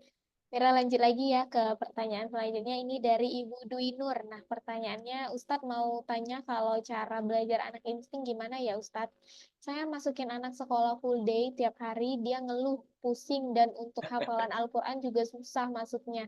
Itu gimana ya Ustadz? Terima kasih. Silakan Ustadz Ridwan tanggapannya. Anak insting itu belajar sambil bekerja enaknya, Bu. Anak insting itu belajar campur-campur. Misalnya saya punya anak insting di sini, udah ada yang 10 juz, ada yang udah 24 juz, udah mau khatam. Mereka saya tengok suka disuruh-suruh. Nah, dia jangan belajar aja. Kalau belajar aja nggak jadi anak insting. Tapi dia belajar sambil-sambil. Belajar sambil-sambil bikin batako. Jadi itu. Belajar sambil-sambil kerja bangunan. Jadi. Belajar sambil belajar main-main las-lasan. Jadi. Belajar sambil jadi supirnya Ustadz. Jadi. Tapi kalau anak insting belajar tok. Nanti biasanya aneh-aneh tuh. Aneh-anehnya apa? Nanti dia sibuk bercewek lah. Untuk menyalurkan hasratnya. Nanti dia macam-macam lah itu. Punya adik angkat. Abang angkat. Tapi kalau dia belajar sambil sibuk, belajar sambil jadi tukang las. Kalau misalnya dia punya mama belajar di sekolah, pulang sekolah jualan, misalnya gitu. Maka anak insting itu belajarnya kan apa namanya diusahakannya tuntas gitu. Bahkan anak-anak insting di tempat saya nih ada yang lambat kali. 3 juz sudah sampai sekian tahun gitu kan. Begitu disuruh ngelas, langsung lompat-lompat jadi 1 juz, jadi 10 juz, jadi 15 juz. Dan dia nggak suka sama kita, suka terus sama kita. Habis itu anak insting makannya jangan dibatas-batasin. Anak insting tuh suka kali makan luar biasa, congok. Hmm. Habis itu jangan disindir-sindir perkara makannya. Nah, nanti kalau sering disindir-sindir perkara makannya merajuk dia nanti. Cuman dijaga aja, jangan sampai makan yang salah. Kan gitu kan, nanti makan biawak dia kan kacau kita, ular. Karena anak insting itu congok, meja pun kalau lembek lewat. Nah, Oh jadi gitu, Ibu kalau Ustaz. punya anak insting ah, Iya, anak saya tuh agak susah jadi sih, kalau Ibu Ustaz. punya anak Makan insting apa aja. Nah, tiap ah, dilarang tuh dia marah. kenapa Bu? Dia itu makannya apa aja. Nah, tiap aku larang itu marah dia. Ya jangan Saya jadi dilarang jaga. Bu. Anak insting jangan dilarang makannya Bu, asal makanannya halal kasihkan aja. Tapi Tapi kalau yang makannya haram nanti aneh-aneh, Ustaz. ah, Makanannya aneh-aneh dia. apa itu aneh-anehnya? Makan biawak gitu. Enggak, saya tuh emang orangnya ketat banget ya kalau soal makanan, masalah cemilan gitu loh, Nah, Ustaz. itu dia, makanya anak Ibu belajarnya nggak efektif. Orang insting tuh Oh, perkara paling sensitif bagi diri orang insting tuh jangan ganggu perkara makan. oh gitu ya. Santri saya tuh kalau saya ganggu perkara makan saya pun mau ditumbuk ya. Oh gitu. Terus makannya juga aneh-aneh dia. Makanya kayak misalnya permen dicampur sama ciki kayak gitu-gitu. Nggak apa-apa, nanti kita alihkan aja Bu, jangan dilarang, kita alihkan, kita banyakkan makanan-makanan yang penuh dengan protein. Orang insting itu Hmm. Bu, dikasih ikan bakar, ayam bakar, Ibu ngasihnya banyak-banyak ikan bakarnya, ayam bakarnya, jangan tanggung-tanggung. Nanti nggak mau lagi makan itu Oh tuh. gitu. Jadi kalau kayak saya di sini di Oke, oke. pesantren, Terus, anak insting itu kalau makan itu saya kasih ikannya 5 ekor sekali makan. oh, Nggak mau oke, jajan oke. lagi tuh Bu. Saya Iya, kasih iya, nanti, iya. iya ikannya 5 ekor. Saya nanam ubi, saya nanam pisang, saya nanam tebu. Nanti air tebunya saya kasih 1 ceret untuk dia. Oh, Nah, insya Allah aduh, sayang kali dia sama kita. iya, iya, iya. Oke, terima kasih, Ustaz. Baik. Tapi kadang suka pusing anak saya banyak makan. Ya iya, nanti nggak mau belajar dia. Habis itu dia bilang, nih aku kayaknya anak pungut ini katanya. Kok makan aku diganggu-ganggu. Oh, gitu. Oke, baik. Oke, oke. Terima kasih banyak, Ustaz. Baik. Baik, terima kasih Bu Dwi Nur sudah terjawab ya Bu Dwi Nur ya pertanyaannya ya. Nah, jadi unik, aneh tapi unik ya Bapak Ibu ya. Kenapa bisa anak insting seperti itu? Ya seperti itulah nyatanya, seperti itulah kejadiannya, seperti itulah pengalamannya ya Ustadz ya. Apalagi Ustadz Ridwan yang juga punya pesantren ini udah hafal banget kayaknya bagaimana tipe-tipe setiap santrinya ya kan untuk apalagi untuk menghafal Al-Qur'an. Nah, wah ini bagaimana ini untuk meningkatkan potensi mereka menjadi lebih baik lagi dalam menghafal Al-Qur'an. Nah, itu dia tadi salah satu tipsnya. Oke, terima kasih Ustadz sekali lagi tanggapannya. Mira lanjut lagi ke pertanyaan selanjutnya ya. Ini dari Ibu Wahyuniarti. Nah, pertanyaannya Ustadz mau tanya untuk anak thinking untuk menghafal Quran, bagaimana caranya supaya bisa lebih cepat menghafal? Silakan Ustadz Ridwan tanggapannya. Cepat ya, cepat ini gimana sih? Saya bingung juga kalau cepat lambat ini kan relatif. 1 hari selesai 30 juz, itu cepat juga. 1 hari selesai 15 juz, itu cepat. 1 hari dapat 5 lembar, itu juga dibilang cepat. 1 hari dapat 10 ayat, itu cepat. 1 hari dapat 1 ayat, itu cepat juga bagi orang yang 1 ayat itu dapatnya seminggu. Cepatnya ini cepat gimana gitu. Kalau di pesantren, itu rata-rata anak-anak dapat menghafal 1 hari itu 1/2 lembar atau 1 lembar. Anak thinking memang awal-awal tuh biasanya lambat, tapi mereka kalau mereka sudah dapat caranya mereka istiqomah. Anak thinking tuh rata-rata gampang kali jadi hafiz Quran dan memang pintar-pintar. Cuma mereka itu seringkali berlama-lama, nggak tahu juga. Mungkin karena mereka ini satu hal tuh dipikirkan, apalagi kalau banyak hal-hal yang mengganggu pikiran dia, jadi dia nggak fokus. Tapi kalau dia difokuskan ngapal Quran aja, biasanya cepat kali kayak dimakannya Quran tuh anak thinking itu. Bahkan dia fokusnya ke situ aja. Makanya anak-anak thinking itu ketika mereka pergi izin sama kita mau menyendiri, ya udah biarin aja. Karena justru lebih bagus ketika mereka sudah izin pengen menyendiri itu berarti mereka sudah fokus dengan pekerjaan mereka. Nah, saya kan nggak tahu nih Ibu bilangnya cepat lambatnya itu berapa. Kalau yang cepat sama saya itu anak thinking, mereka bisa hafal 1 hari 2 lembar setengah. Atau mereka dapat 1 lembar setengah itu udah cepat. Tapi kalau mereka dapat 1/2 lembar atau 1 lembar 1 hari itu standar. Dan rata-rata anak thinking itu luar biasa memang kalau dalam menghafal. Dan setelah mereka hafal tuh biasanya kuatnya luar biasa anak thinking itu. Nah, nggak Izin sama Ustadz, kayak ya Ya, mau ini ada anak klien itu kan dia mau tanya anaknya itu katanya susah untuk menghafal Quran. Dia thinking, dia susah untuk menghafal Quran, tapi untuk pelajaran yang lain dia cepat. Nah, begitu Ustadz. Iya, iya, Terima iya, iya. kasih Ustadz. Artinya supaya bisa menghafal Untuk mudah, Quran, bukan iya cepat ya, mudah supaya menghafalnya. bisa Iya, mudah supaya menghafalnya maksudnya. anak thinking memang mereka itu suka belajar itu satu hal aja. Kalau banyak-banyak hal biasanya nggak jadi.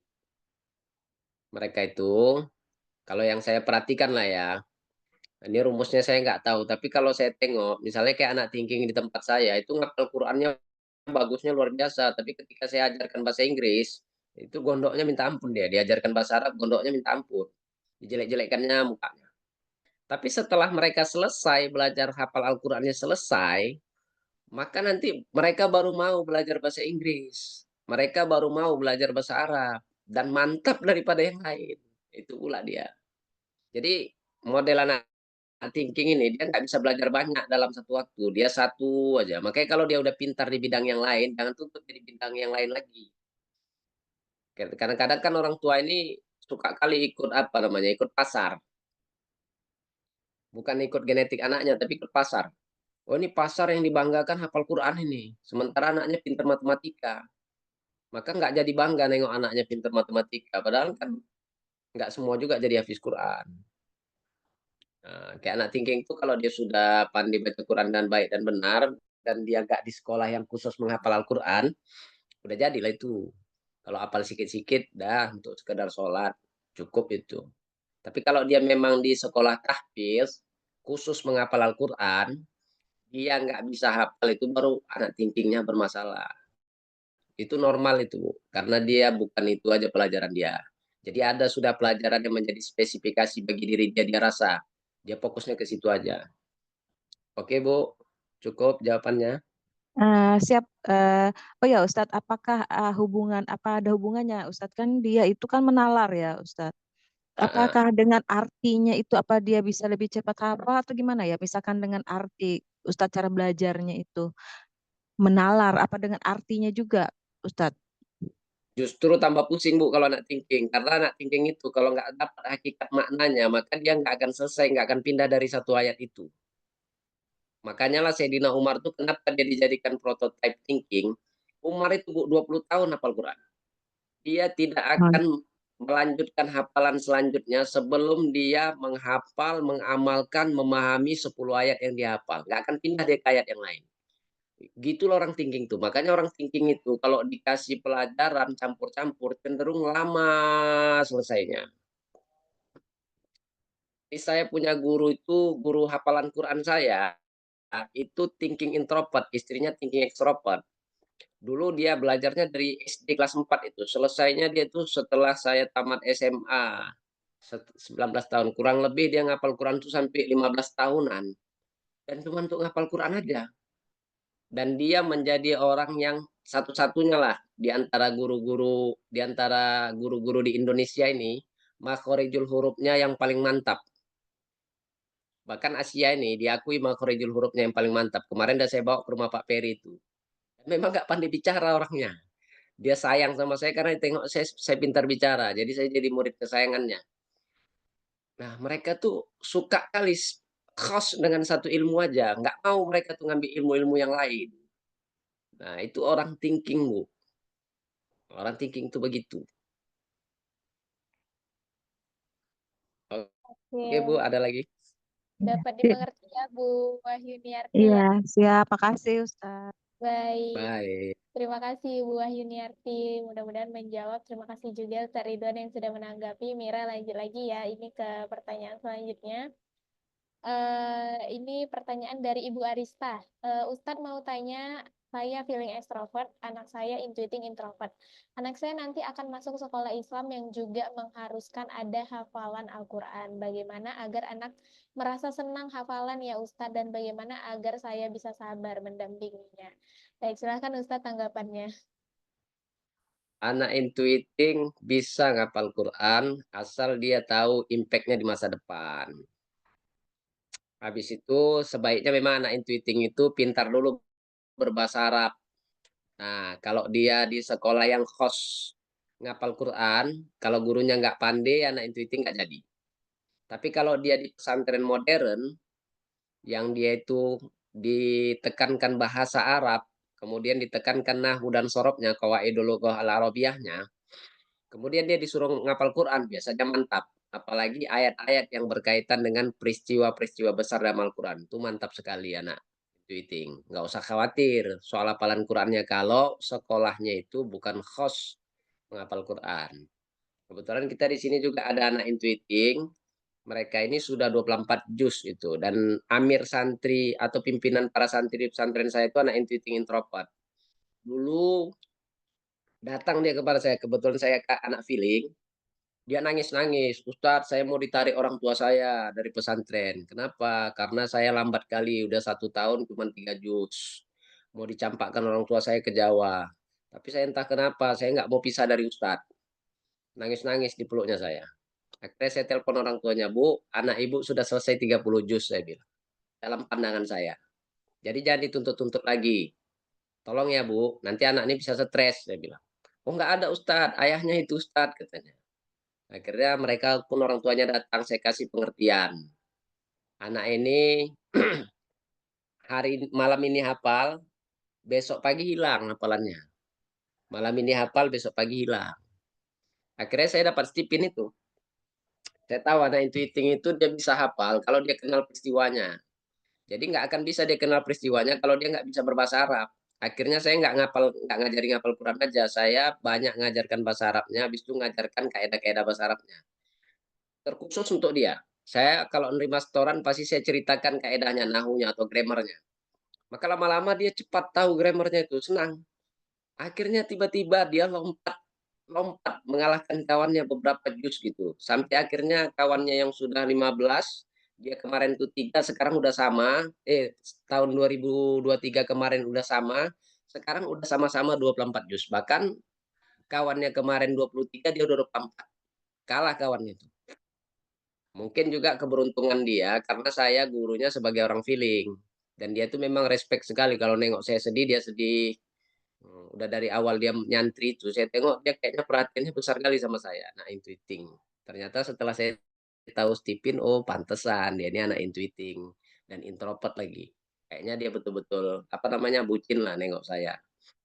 Apalagi saya kalau ngomong tuh sering panjang lebar, habis itu sering cerita sejarah, sering cerita tokoh-tokoh sama dia peristiwa-peristiwa.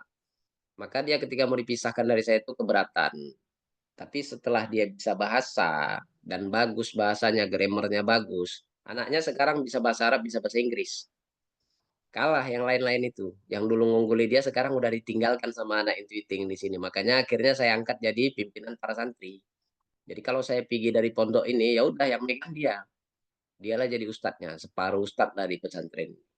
Luar biasa anak intuiting tuh kalau bisa kita manfaatkan apa dia. Nah, tengok dulu pondoknya. Pondoknya nanti kadang-kadang modern, rupanya yang ditekankan hafal Qurannya aja. Jangan, anak intuiting itu fokuskan aja sama bahasanya, habis itu fokuskan dia baca sejarah-sejarah, kisah-kisah. Nah, nanti dia akan mudah untuk hafal Quran. Allah.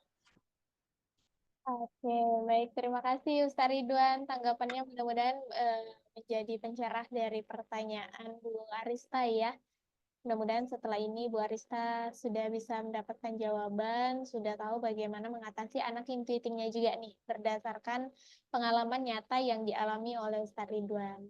Baik, Mira lanjut lagi ya ke pertanyaan selanjutnya.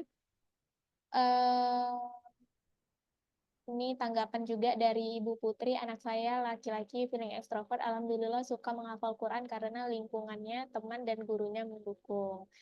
Nah, apalagi feeling ya, mendapatkan motivasi Bukan. dari terkenalnya itu ya Ustadz ya, ketika dia udah bisa menghafal Al-Quran. Oke, ini pertanyaan dari Bu Nisa. Nah, pertanyaannya Ustadz, bagaimana memotivasi anak sensing ekstrovert di pondok menghafal Quran? Lingkungan dan Dari kebiasaan apa yang ada pertanyaan Bu Tridewi itu kayaknya. anak Anak SI cara ngepus hafalannya terima kasih. Ini kayaknya tanggapan ya tadi ya Bu Tridewi atau pertanyaan ya? Pertanyaan itu. Pertanyaan. Oke, baik. Silahkan Ustadz untuk ditanggapi. Itu kan pertanyaan Bu Tridewi itu bagaimana cara ngepus hafalannya anak SI. Oke. Baik, Kan silahkan begitu. Ustadz tanggapannya. Anak SI mau dipus bagaimana? Kan gitu, kita cari tahu dulu. Mungkin dia ngapalnya cuma 1 ayat 1 hari, pengennya jadi 5 ayat. Kan begitu, ngepusnya itu ngepus jadi gimana gitu. Dia nggak mau ngapal, gimana caranya supaya mau menghafal. Biasanya anak SI itu mau menghafal anak SI. Mau, Tat. Di sini, ya. Mau menghafal. Cuman kalau saya ngebanyain apa ya, kuantitasnya itu kadang harus apa ya namanya ya? Harus bergaining dulu gitu loh, Tat. Biasanya sehari ngapalnya berapa, Bu? Seperempat halaman. 4 halaman. Udah berapa lama seperti Ya, itu? naik turun gitu loh, Tat. Naik turun. Kadang mau, kadang enggak. Kadang bisa banyak, kadang bisa sedikit. Anak SI, anak sensing ini, Bu, dia suka dengan satu keadaan dan nggak berubah-berubah. Kalau kita ubah, itu macam terganggu dia, karena dia dipindahkan dari satu alam ke alam lain. Anak SI itu nggak suka begitu. Makanya kita, kalau memang dari awalnya itu 1 hari 1 lembar, ya 1 lembar aja. Kita bilang sama dia, orang yang berhasil ngapal tuh seharinya 1 lembar. Nanti akan didapatkan anak SI. Bukan kayak ngasih trigger sama anak piling, satu ayat dulu, besok bisa jadi 2 ayat, besok jadi enggak. Anak SI itu dia suka dengan satu keadaan dan berulang-ulang. Nah, kalau kayak kita punya istri, sekalinya kita kasih uang belanja 50.000, ya udah 50.000 aja. Jangan dikurang-kurangin, nanti jadi masalah. Kayak istiqomah gitu, Tat ya. Ya, nah, anak SI itu sukanya begitu, Bu. Kalau ketika dia diganti keadaannya, dia kan susah move on itu. Makanya dia bilang, ini kayaknya aku dikerjain ini. Nanti dia bisa berspekulasi, sepertinya aku dikerjain ini. Ini kok sekarang dibanyakan. Kan kayak gitu. Iya. Maksud saya banyain gitu loh. Ini ada apa ini? Aku kayaknya dihukum ini, kata dia. Aku salah apa ya? Kok diginiin? Nah, jadi masalah. Dan anak sensing itu kan agak sulit itu diajak komunikasi. Karena dia kan street. Ya udah, dia mirip-mirip anak thinking, dikasih rule aja. Rule-nya begini, orang yang ngapal Quran itu hafalnya ya 1 hari 1 halaman. Dah, dapat nggak dapat, dia udah tahu 1 hari itu 1 halaman. Maka dia akan cari cara nanti itu. Dia akan contek orang-orang yang kok bisa dapat orang tuh ya 1 halaman. Kayak mana caranya? Oh, ada yang dia baca 1 ayat tuh 50 kali. Atau dia sebut katanya misalnya gini. Khatamallahu ala qulubihim wa ala sam'ihim wa ala absarihim ghishawatu wa lahum adzabun adzim. Dia baca khatama bertambah Allah Allah Allah khatamallah khatamallah khatamallah khatamallah khatamallah khatamallah ala khatamallahu ala khatamallahu ala qulubihim khatamallahu ala qulubihim khatamallah gitu. Nanti orang sensing itu akan nyontoh-nyontoh kayak mana caranya orang ngapal. Tapi targetnya itu udah dari awal kita bilang 1 hari itu orang yang dikatakan berhasil menjadi penghafal Quran itu ya 1 halaman. Kalau masih dapat setengah halaman, yaitu namanya baru mencoba-coba jadi penghafal Quran. Belum dianggap sebagai penghafal Quran. Maka dia akan termotivasi. Apalagi kalau memang betul ada orang yang bisa ngapal 1 halaman di dekat dia, ditengoknya. 1 halaman ditengoknya, iya ya 1 halaman. Yang lucunya kan gini, kita punya anak sensing, kita sendiri nggak hafal ayat itu, tapi kita suruh dia ngapal ayat itu. Nggak ada Iya. contohnya, katanya nggak betul ini. Iya. Ini nggak betul ini katanya. Ya, nyuruh hafal Quran nggak hafal Quran katanya. Makanya orang sensing itu kalau mau suruh hafal Quran, ya udah diserahkan kepada guru yang betul-betul hafal Quran. Iya Kalau ya, Tat. Setuju. kalau enggak ya jadi problem, betul jadi problem. Mamanya nggak hafal juz amma, dia udah hafal juz amma. Iya. Tiba-tiba mamanya kepengen dia hafal juz 29 gitu. Tabarakalladzi biyadihil mulku wa huwa ala kulli syai'in qadir. Nanti ditanya balik sama dia. Iya. Coba mamak dulu katanya. Betul, Ustaz. Akhirnya dia bilang, ini mamanya kurang ajar ini kata. Oke lah ya, Bu. Ya, makasih Ustadz, makasih. Baik. Oke, baik. Terima kasih Bu Tri yang sudah bertanya dan Ustaz Ridwan yang sudah menanggapi. Nah, alhamdulillah dapat jawabannya ya Bu Tri ya. Setelah ini udah tahu nih bagaimana treatmentnya ke anak sensingnya nanti. Oke, Mira lanjut lagi ke pertanyaan selanjutnya. Ini dari Ibu Nisa ya tadi ya. Ini sama-sama anak sensing juga nih Ustadz. Bagaimana memotivasi anak sensing ekstrovert di pondok menghafal Quran?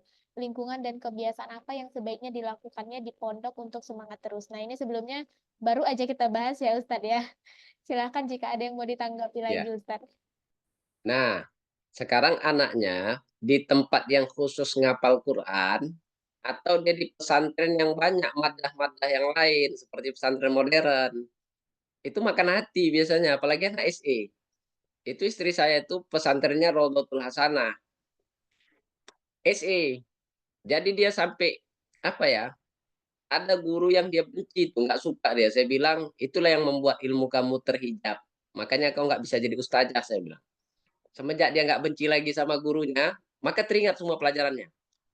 Nah, masalah dia dulu apa? Yaitu udah banyak kali pelajarannya, habis itu dia dipaksa ngapal. Karena dia nggak mau ngapal, jadi dianggap bodoh. Padahal dia nggak bodoh dalam pandangan saya. Orang saya nikahi istri saya itu kata bapaknya bisa bahasa Arab, bisa bahasa Inggris. Menurut saya, orang kalau sudah multilingual, bilingual, itu pasti otaknya udah di atas rata-rata. Tapi kalau dia bisa bahasa Indonesia aja, ya udah standar lah kan gitu. Mungkin dia pintarnya karena matematika. Tapi kalau dia udah bilingual, udah multilingual, bahasa Inggris bisa, bahasa Arab bisa, bahasa Prancis bisa, bahasa Urdu bisa, bahasa ini bisa, itu rata-rata otaknya itu udah luar biasa itu. Tapi istri saya begitu saya nikahi, dia bilang dia bodoh. Padahal dia bahasa Inggrisnya lebih baik daripada saya. Itu. Dia anak nggak bodoh, cuman anak ini jadi korban. Jadi korban pesantrennya yang menganggap orang pintar itu adalah orang yang bisa ngapal. Akhirnya saya bangkitkan. Habis itu saya, ya dalam tradisi beragama, orang kalau dia nggak sopan sama gurunya atau ada benci sama gurunya itu terhijab. Makanya Imam Syafi'i itu ketika dia belajar tentang eh, anjing yang dewasa sama anjing yang belum dewasa, maka dia belajar Yahudi. Kata Yahudi itu anjing yang sudah dewasa kalau buang air kecil angkat kaki sebiji. Kalau anjing yang belum dewasa dia buang air kecil ditempelkan kemaluannya ke tanah. Cuman belajar itu aja. Nah, Imam Syafi'i itu ketika nengok satu orang anak Yahudi di dalam gang itu, dia mau lewat, nggak jadi lewat. Cari jalan lain. Karena apa? Karena hormat takzim kepada bapak dia yang mengajarkan Imam Syafi'i tentang anjing dewasa sama anjing tidak dewasa. Nah, sekarang kan itu masih nggak jelas itu. Anaknya pesantrennya pesantren tahfiz kah? Atau anaknya itu pesantren yang modern atau banyak pelajaran-pelajaran yang lain. Maka tengok, kadang-kadang anak sensing ini kalau ngapal-ngapal nggak jago juga dia, apalagi ekstrovert. Tapi coba suruh dia ngitung-ngitung. Coba dia suruh melihat detail, jagonya setengah mati. Apalagi kalau nyocok-nyocokkan warna. Saya aja dulu waktu lajang nggak ganteng karena warna-warna. Setelah udah nikah jadi ganteng ya dia. Karena warna yang dipadukan istri saya itu pasnya luar biasa. Malahan waktu lajang nggak begitu laris. Udah punya istri makin laris jadinya. Nah, ini tanggapannya pesantren menghafal Quran Ustadz, kata Bu Nisa. Pesantren ngapal Quran. Pesantren tahfiz menghafal. Pesantren tahfiz ngapal Quran. Biasanya dia nggak punya role model itu, Bu. Nggak punya contoh. Apalagi nanti seringkali kan orang sekarang karena udah tahu tertib bikin ngapal Quran, guru-gurunya itu pun nggak hafal Quran nggak apa-apa. Makanya kalau anak sensing itu gurunya itu wajib memang udah berhasil dalam bidang itu. Misalnya kayak saya, anak yang pertama kali berhasil ngapal Quran 30 juz di sini ya sensing ekstrovert. Nggak ada yang bisa ngalahkan dia itu di sini tuh. Sekarang gantikan saya jadi penerima setoran. Namanya Reno Anggara. Sensing ekstrovert. Luar biasa gila hafalannya. Habis itu nih mau setoran 5 juz satu hari. 6 hari khatam tanpa melihat Quran ini. Nah, untuk mengejar target bisa baca satu hari 30 juz tanpa melihat Quran. Makanannya diantarin. Paling dia boleh pergi buang air kecil, buang air besar sama sholat. Nah, mereka itu luar biasa. Cuman nanti kenapa mereka itu jadi payah? Kan begitu kan? biasanya gurunya nggak benar-benar hafal Quran. Atau dia tengok kelemahan dari gurunya. Pernah gurunya itu nampak itu nggak hafal beberapa ayat itu yang dia tengok. Jadi dia nggak percaya dengan gurunya. Atau di lingkungan itu ya hafal Qurannya nggak betul. Nggak betul mungkin rasa dia. Karena anak sensing ini seringkali berspekulasi, seringkali mau coba-coba menganalisis, tapi rupanya analisanya salah. Ya coba aja lah dicari tahu kenapa dia ini kok bisa lambat. Biasanya anak sensing itu nggak pernah lambat sih. Rata-rata anak sensing itu luar biasa. Apalagi kalau dikasih motivasi begini. Saya sering kali tuh anak sensing. Kalau udah sampai, kami kan RTJ namanya. 3 juz itu 1 RTJ namanya. Rangkaian 3 juz. Jadi 30 juz itu 10 RTJ aja. Jadi ringan. Cuma 10 RTJ. Jadi setiap anak sensing itu, kalau dia sampai sekian RTJ, saya akan janjikan jubah, Haramain, harga 350.000. Itu biasanya cepat kali dicapai. Nah, tapi coba dikasih trigger seperti itu. Kalau misalnya, apa yang dia sukai misalnya?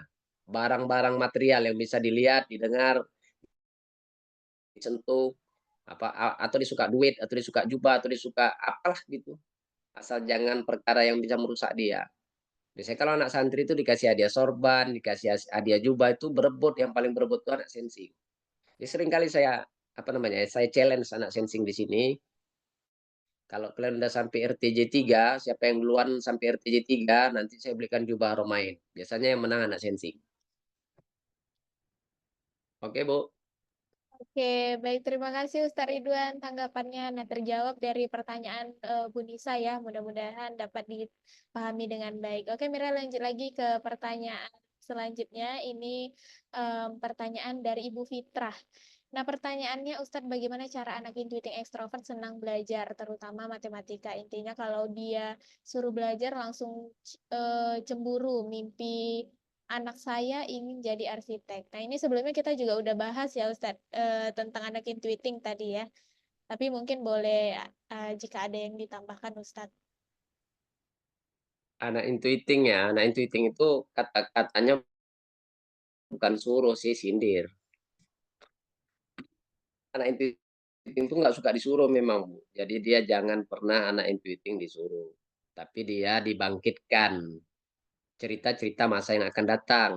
Sehingganya untuk mencapai mimpi dia di masa yang akan datang itu, dia mesti punya perangkat ini dan itu. Nah, kalau dia misalnya gini, anak intuiting di tempat saya pintar juga matematika. Kenapa? Karena saya selalu bilang, orang yang nggak ngerti matematika itu nggak bisa jadi orang alim, saya bilang. Kenapa? Karena separuh daripada ilmu agama itu mawaris. Mawaris itu pakai matematika, pakai hitung-hitungan. Maka anak intuiting pun merasa, aku kalau nggak pinter matematika, sia-sia lah aku, katanya. Maka rata-rata anak intuiting, bahkan saya kan di sini bikin jadwal, jadwal mata pelajaran, bukan saya yang bikin. Tapi hasil musyawarah, santri dengan amirnya. Jadi di sini ada pimpinan santri, ada pimpinan pertalamakan. Nah kan pimpinan kita intuiting. Nah saya tengok, semenjak saya bilang kayak gitu, pelajaran matematika dibuat 3 kali 1 minggu dalam roster yang mereka buat. Berarti kan kesindir tuh. Jadi ceritakan aja cerita-cerita masa depan. Kalau kamu nggak punya ini, maka kamu akan payah di masa yang akan datang. Maka dia belajar sendiri, nggak usah sibuk-sibuk.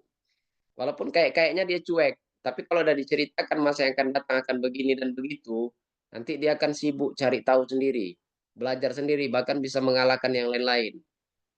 Baca sendiri kayak orang gila nanti anak intuiting itu, Bu. Kalau dia udah tahu perangkat ini dibutuhkan di masa yang akan datang. Nanti ketika kamu menikah, ketika kamu jadi pemimpin, ketika kamu jadi arsitek. Tapi kalau dia nggak tahu ini untuk apa sih ini? Untuk apa Quran ini dia hafal? Kata-kata gini-gini aja. Ngapain kita pandai bahasa Inggris? Kata orang kita di Indonesia kok. Kecuali kita tinggal di Inggris, perlu bahasa Inggris. Itu nanti biasanya anak intuiting itu. Ngapain mesti kali pandai bahasa Arab, kata dia. Abu Jahal pun pinter bahasa Arab masuk neraka, katanya. Itu kata anak intuiting nanti.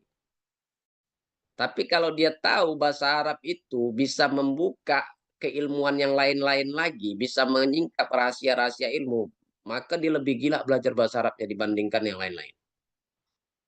Bahkan kayak mau melampaui anak thinking nanti pintarnya. Nah, ibu harus kasih alasan sama dia dalam masa yang akan datang. Maka ketika alasan itu tertanam dalam pikiran dia, terbayang dia masa yang akan datang nanti dalam pikiran dia, maka semua pelajaran yang itu nanti dibutuhkan di masa yang akan datang akan dia pelajari sampai sedalam-dalamnya. Bahkan nanti ibu pening tuh disuruh beli referensi ini, cari tahulah tentang ini, cari tahulah tentang itu, buku matematikaku sedikit kali, kamusku sedikit kali, ini kamusnya nggak bagus, belikan kamus yang ini. Malah kan nanti kita pun stres juga. Dulu nggak mau belajar, sekarang semua mau dibeli, ini mau dibeli. Oke, Bu. Oke, baik. Terima kasih Ustaz Ridwan tanggapannya. Nah, mudah-mudahan menjawab dari pertanyaan Bu Fitra ya. Mira, lanjut lagi ke pertanyaan selanjutnya. Ini, Masya Allah ya Ustaz, banyak pertanyaannya. Kayaknya seneng banget nih peserta yang masuk hari ini. Kalau Ustaz Ridwan yang mengisi, banyak yang bertanya.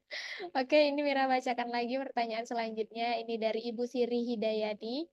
Assalamualaikum warahmatullahi wabarakatuh. Ustadz, anak saya perempuan feeling ekstrovert dan cita-citanya menjadi hafiz.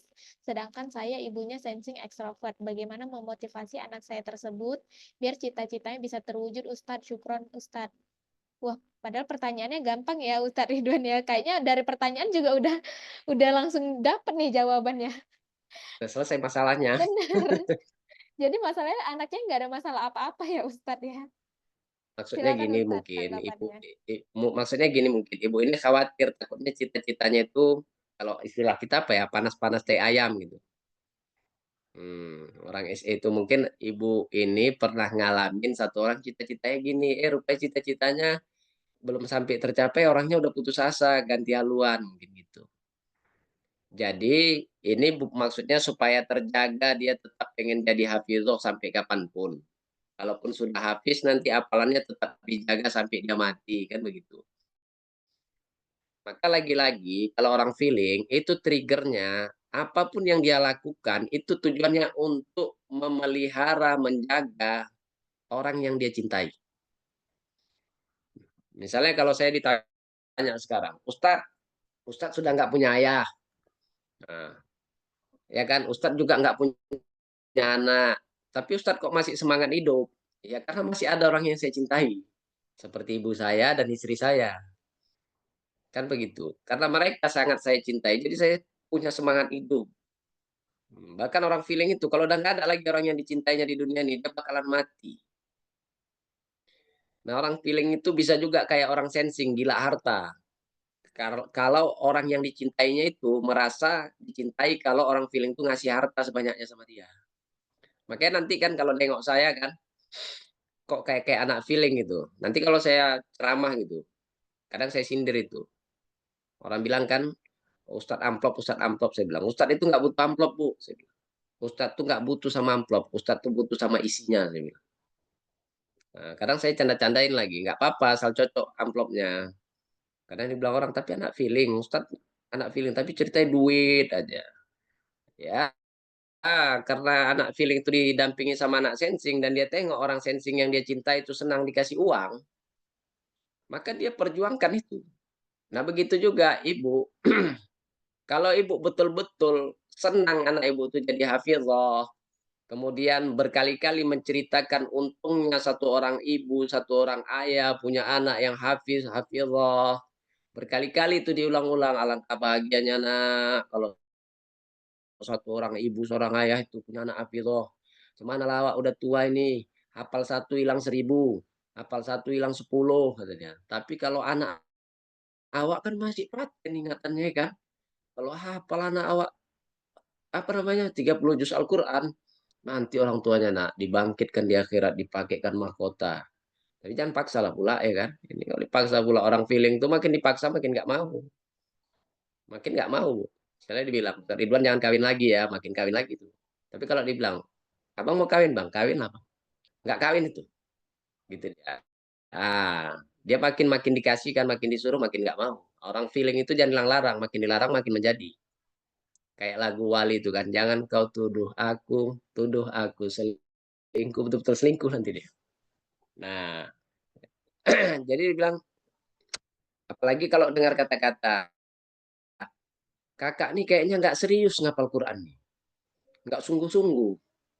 Sakit kali hatinya itu, betul-betul nggak sungguh-sungguh dia. Kenapa? Karena dia satu, orang feeling tuh.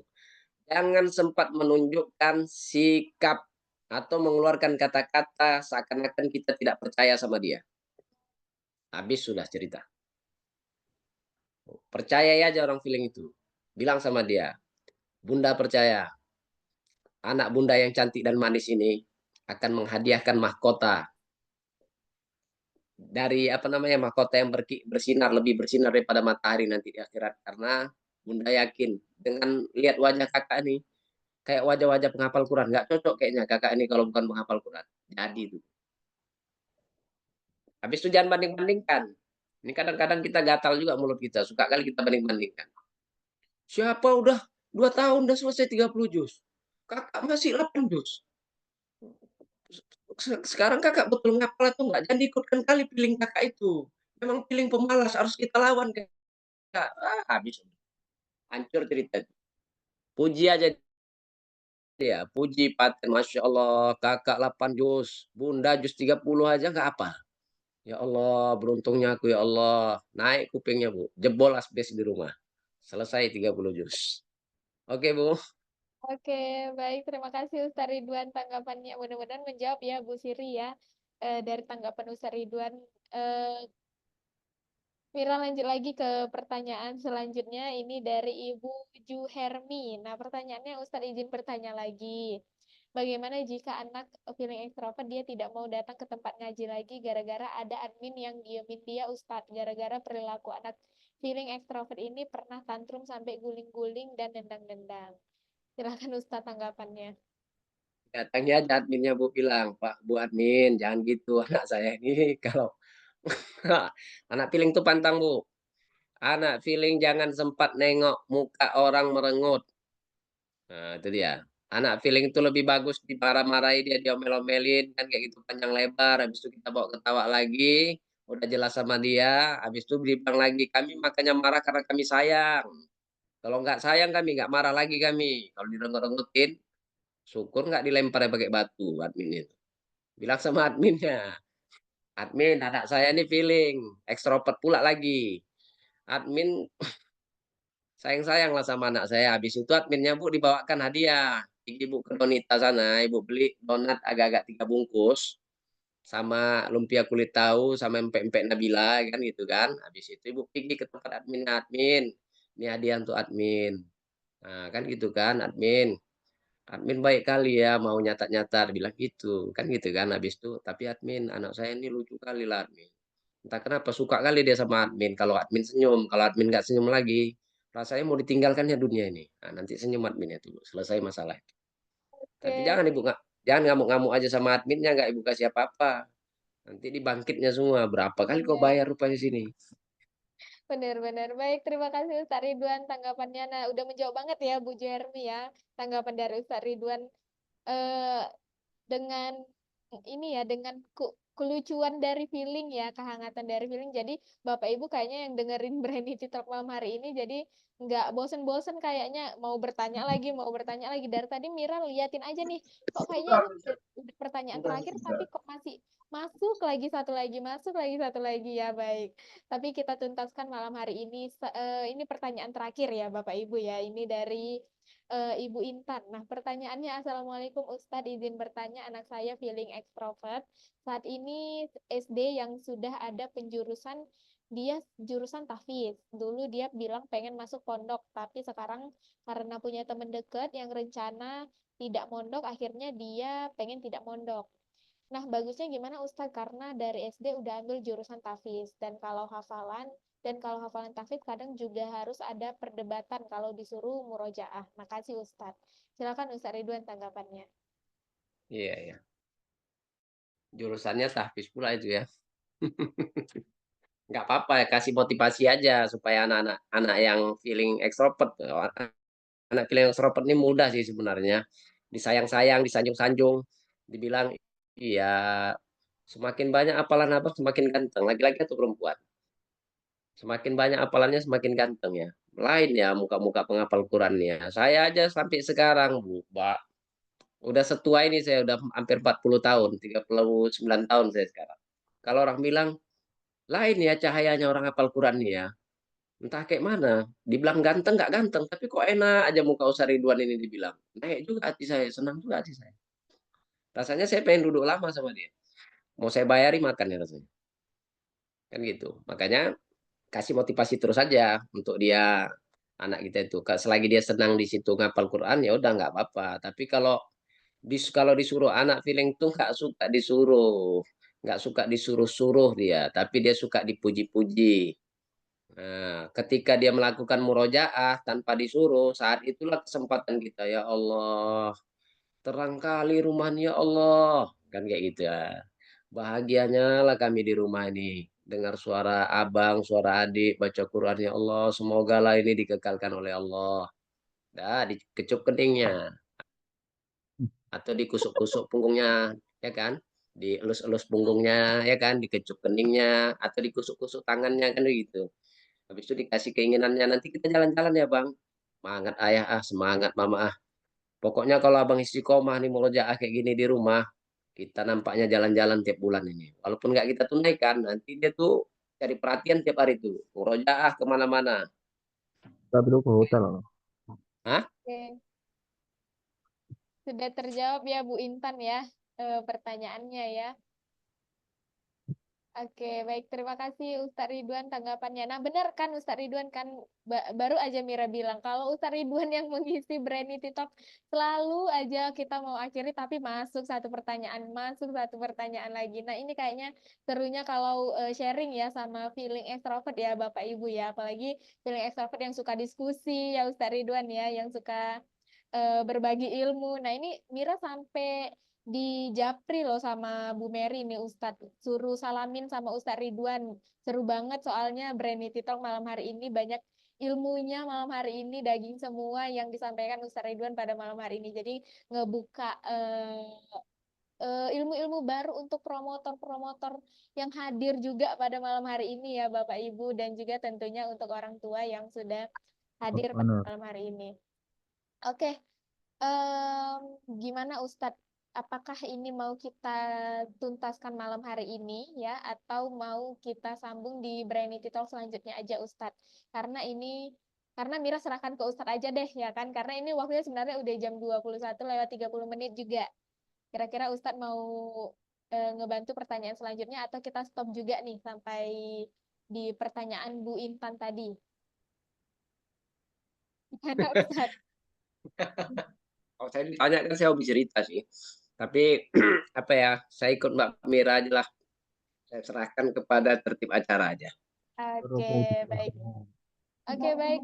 Karena waktunya juga udah 2 jam 9:30 waktu Indonesia Barat ya, Bapak Ibu. Jadi ini sebenarnya udah waktu maksimal ya dalam Brainity Talk. Nah, itu makanya di setiap awal Brainity Talk Mira selalu nanti-nanti ya pertanyaan dari Bapak Ibu agar bisa dijawab dengan cepat oleh narasumber yang mengisi di sesi setiap minggunya. Nah, jadi semakin cepat Bapak Ibu bertanya, semakin cepat pula terjawab. Karena tentunya narasumber yang mengisi Brainity Talk juga pastinya satu harian juga memiliki aktivitas lain. Dan besoknya juga akan punya aktivitas lain. Dan tentunya setelah lewat waktu ini, sudah masuk waktunya istirahat.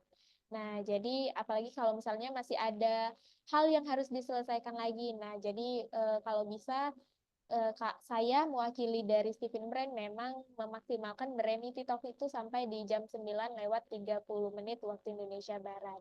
Begitu Bapak Ibu ya. Jadi mudah-mudahan nanti di Brainity Talk selanjutnya dengan tema feeling Mira sampaikan lagi pertanyaan yang belum sempat terjawab ya Bapak Ibu, karena di Brainity Talk minggu lalu juga dengan Bu Irma Suryani ya, itu juga ada dua atau satu pertanyaan gitu yang belum sempat terjawab juga karena sudah melewati batas waktu dan tentunya narasumber termasuk Mira juga sebagai MC juga butuh istirahat ya Bapak Ibu. Nah, jadi insya Allah kita akan bahas lagi di minggu selanjutnya. Terima kasih untuk Bapak Ibu yang sudah sangat antusias ya pada malam hari ini bertanya, sharing, diskusi dan juga mau ya berbagi pengalaman dengan Bapak Ibu yang lain. Baik, Itu tadi dia wah ini ada direct message ya ke Mira. Assalamualaikum, izin ya Mbak nanti share record. Oke, untuk recording Zoom-nya Bapak Ibu sebenarnya setiap minggu itu setelah selesai sesi Brainy Talk, Mira selalu mengupload materi ataupun sesi Q&A itu ke YouTube-nya Stephen Brain Official, dan itu Mira selalu share link YouTube-nya ke grup Brainy Talk. Nah, jadi nanti Bapak Ibu silakan stay tune aja ya, atau kalau misalnya nggak sempat untuk baca grup, langsung aja buka YouTube-nya Stephen Brain Official. Di situ sudah banyak sekali pembahasan-pembahasan terkait personality genetik, mesin kecerdasan, ataupun recording Zoom dari Brainy Talk. Nah, oke, baik. Terima kasih Bapak Ibu. Silahkan Ustaz Ridwan untuk closing statement kita malam hari ini. Baik, Bapak Ibu sekalian, terima kasih sudah mau bertanya ya. Bertanya itu kalau dalam hadis itu, saya lupa juga sih matan hadisnya. Katanya apa namanya? As-su'alu miftahul ilm. Bertanya itu adalah anak kunci daripada ilmu. Bertanyalah katanya. Karena dengan kamu bertanya, orang yang menjawab akan dapat pahala. Orang yang mendengar dapat pahala. Orang yang nggak tahu jadi tahu. Kemudian apa namanya? Banyaklah.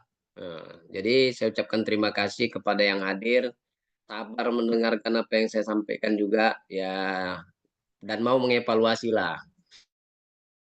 Karena kan orang film ini kadang-kadang karena terlalu banyak candanya keceplosan dan lain sebagainya. Tapi mudah-mudahan malam yang berkah, malam yang baik ini menjadi malam yang penuh, apalah kita bilang ya, penuh nilai lah, nilai yang utama.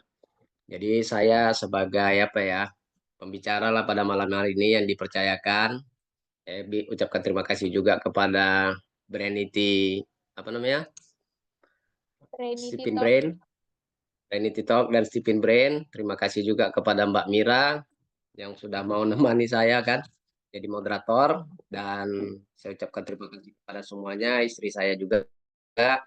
Mudah-mudahan kita yang hadir pada malam hari ini sampai dengan selesai diberkahi dan dirahmati oleh Tuhan, semakin meningkat lagi kualitas kita sebagai insan, bahagia kita di dunia dan akhirat. Akhirul kalam. Assalamualaikum warahmatullahi wabarakatuh. Selamat malam. Waalaikumsalam warahmatullahi wabarakatuh. Amin. Terima kasih Ustaz Ridwan sekali lagi. Mira ucapkan mewakili dari Stephen Brain yang sudah menyempatkan waktunya pada malam hari ini untuk berdiskusi, sharing, tanya jawab juga dengan Bapak Ibu peserta Brainy Talk pada malam hari ini yang hadir berdasarkan teori dan juga pengalaman nyata yang sudah Ustaz Ridwan lalui ya. Dan tentunya alhamdulillah Brainy Talk kita pada malam hari ini juga dapat terselesaikan dan berjalan dengan lancar ya Bapak Ibu tanpa ada hambatan. Dan terima kasih banyak juga tentunya untuk Bapak Ibu dan teman-teman sahabat Brainy Talk semuanya yang sudah setia mengikuti event Brainy Talk di setiap minggu, dan tentunya yang sudah hadir pada malam hari ini sampai dengan selesai. Dan ini bukanlah akhir dari perjumpaan kita, karena insya Allah kita akan terus terhubung dan berkomunikasi, dan mungkin kita akan berjumpa kembali di lain waktu di event-event Stephen Brain lainnya. Dan insya Allah kita juga akan berjumpa di Brainy Talk minggu selanjutnya dengan narasumber yang tentunya berbeda. Dan tentunya Mira juga ingin mengucapkan terima kasih untuk Stephen Brain yang sudah memberikan Mira kesempatan dan juga kepercayaan untuk menjadi MC pada Brainy Talk malam hari ini. Dan tentunya kesempurnaan hanya milik Allah. Mira selaku MC pada malam hari ini dan juga mewakili Ustadz Ridwan memohon maaf jika ada kesalahan ataupun kehilafan dalam bertutur kata dan juga penyampaian. Baik, semoga kita masih diberikan kesempatan, waktu, dan juga kesehatan untuk bertemu di Brainy Talk minggu selanjutnya ya Bapak Ibu. Jazakallah, Mira ucapkan sekali lagi. Wassalamualaikum warahmatullahi wabarakatuh. Selamat malam dan selamat istirahat Bapak Ibu semuanya. Terima kasih sekali lagi Ustaz Ridwan.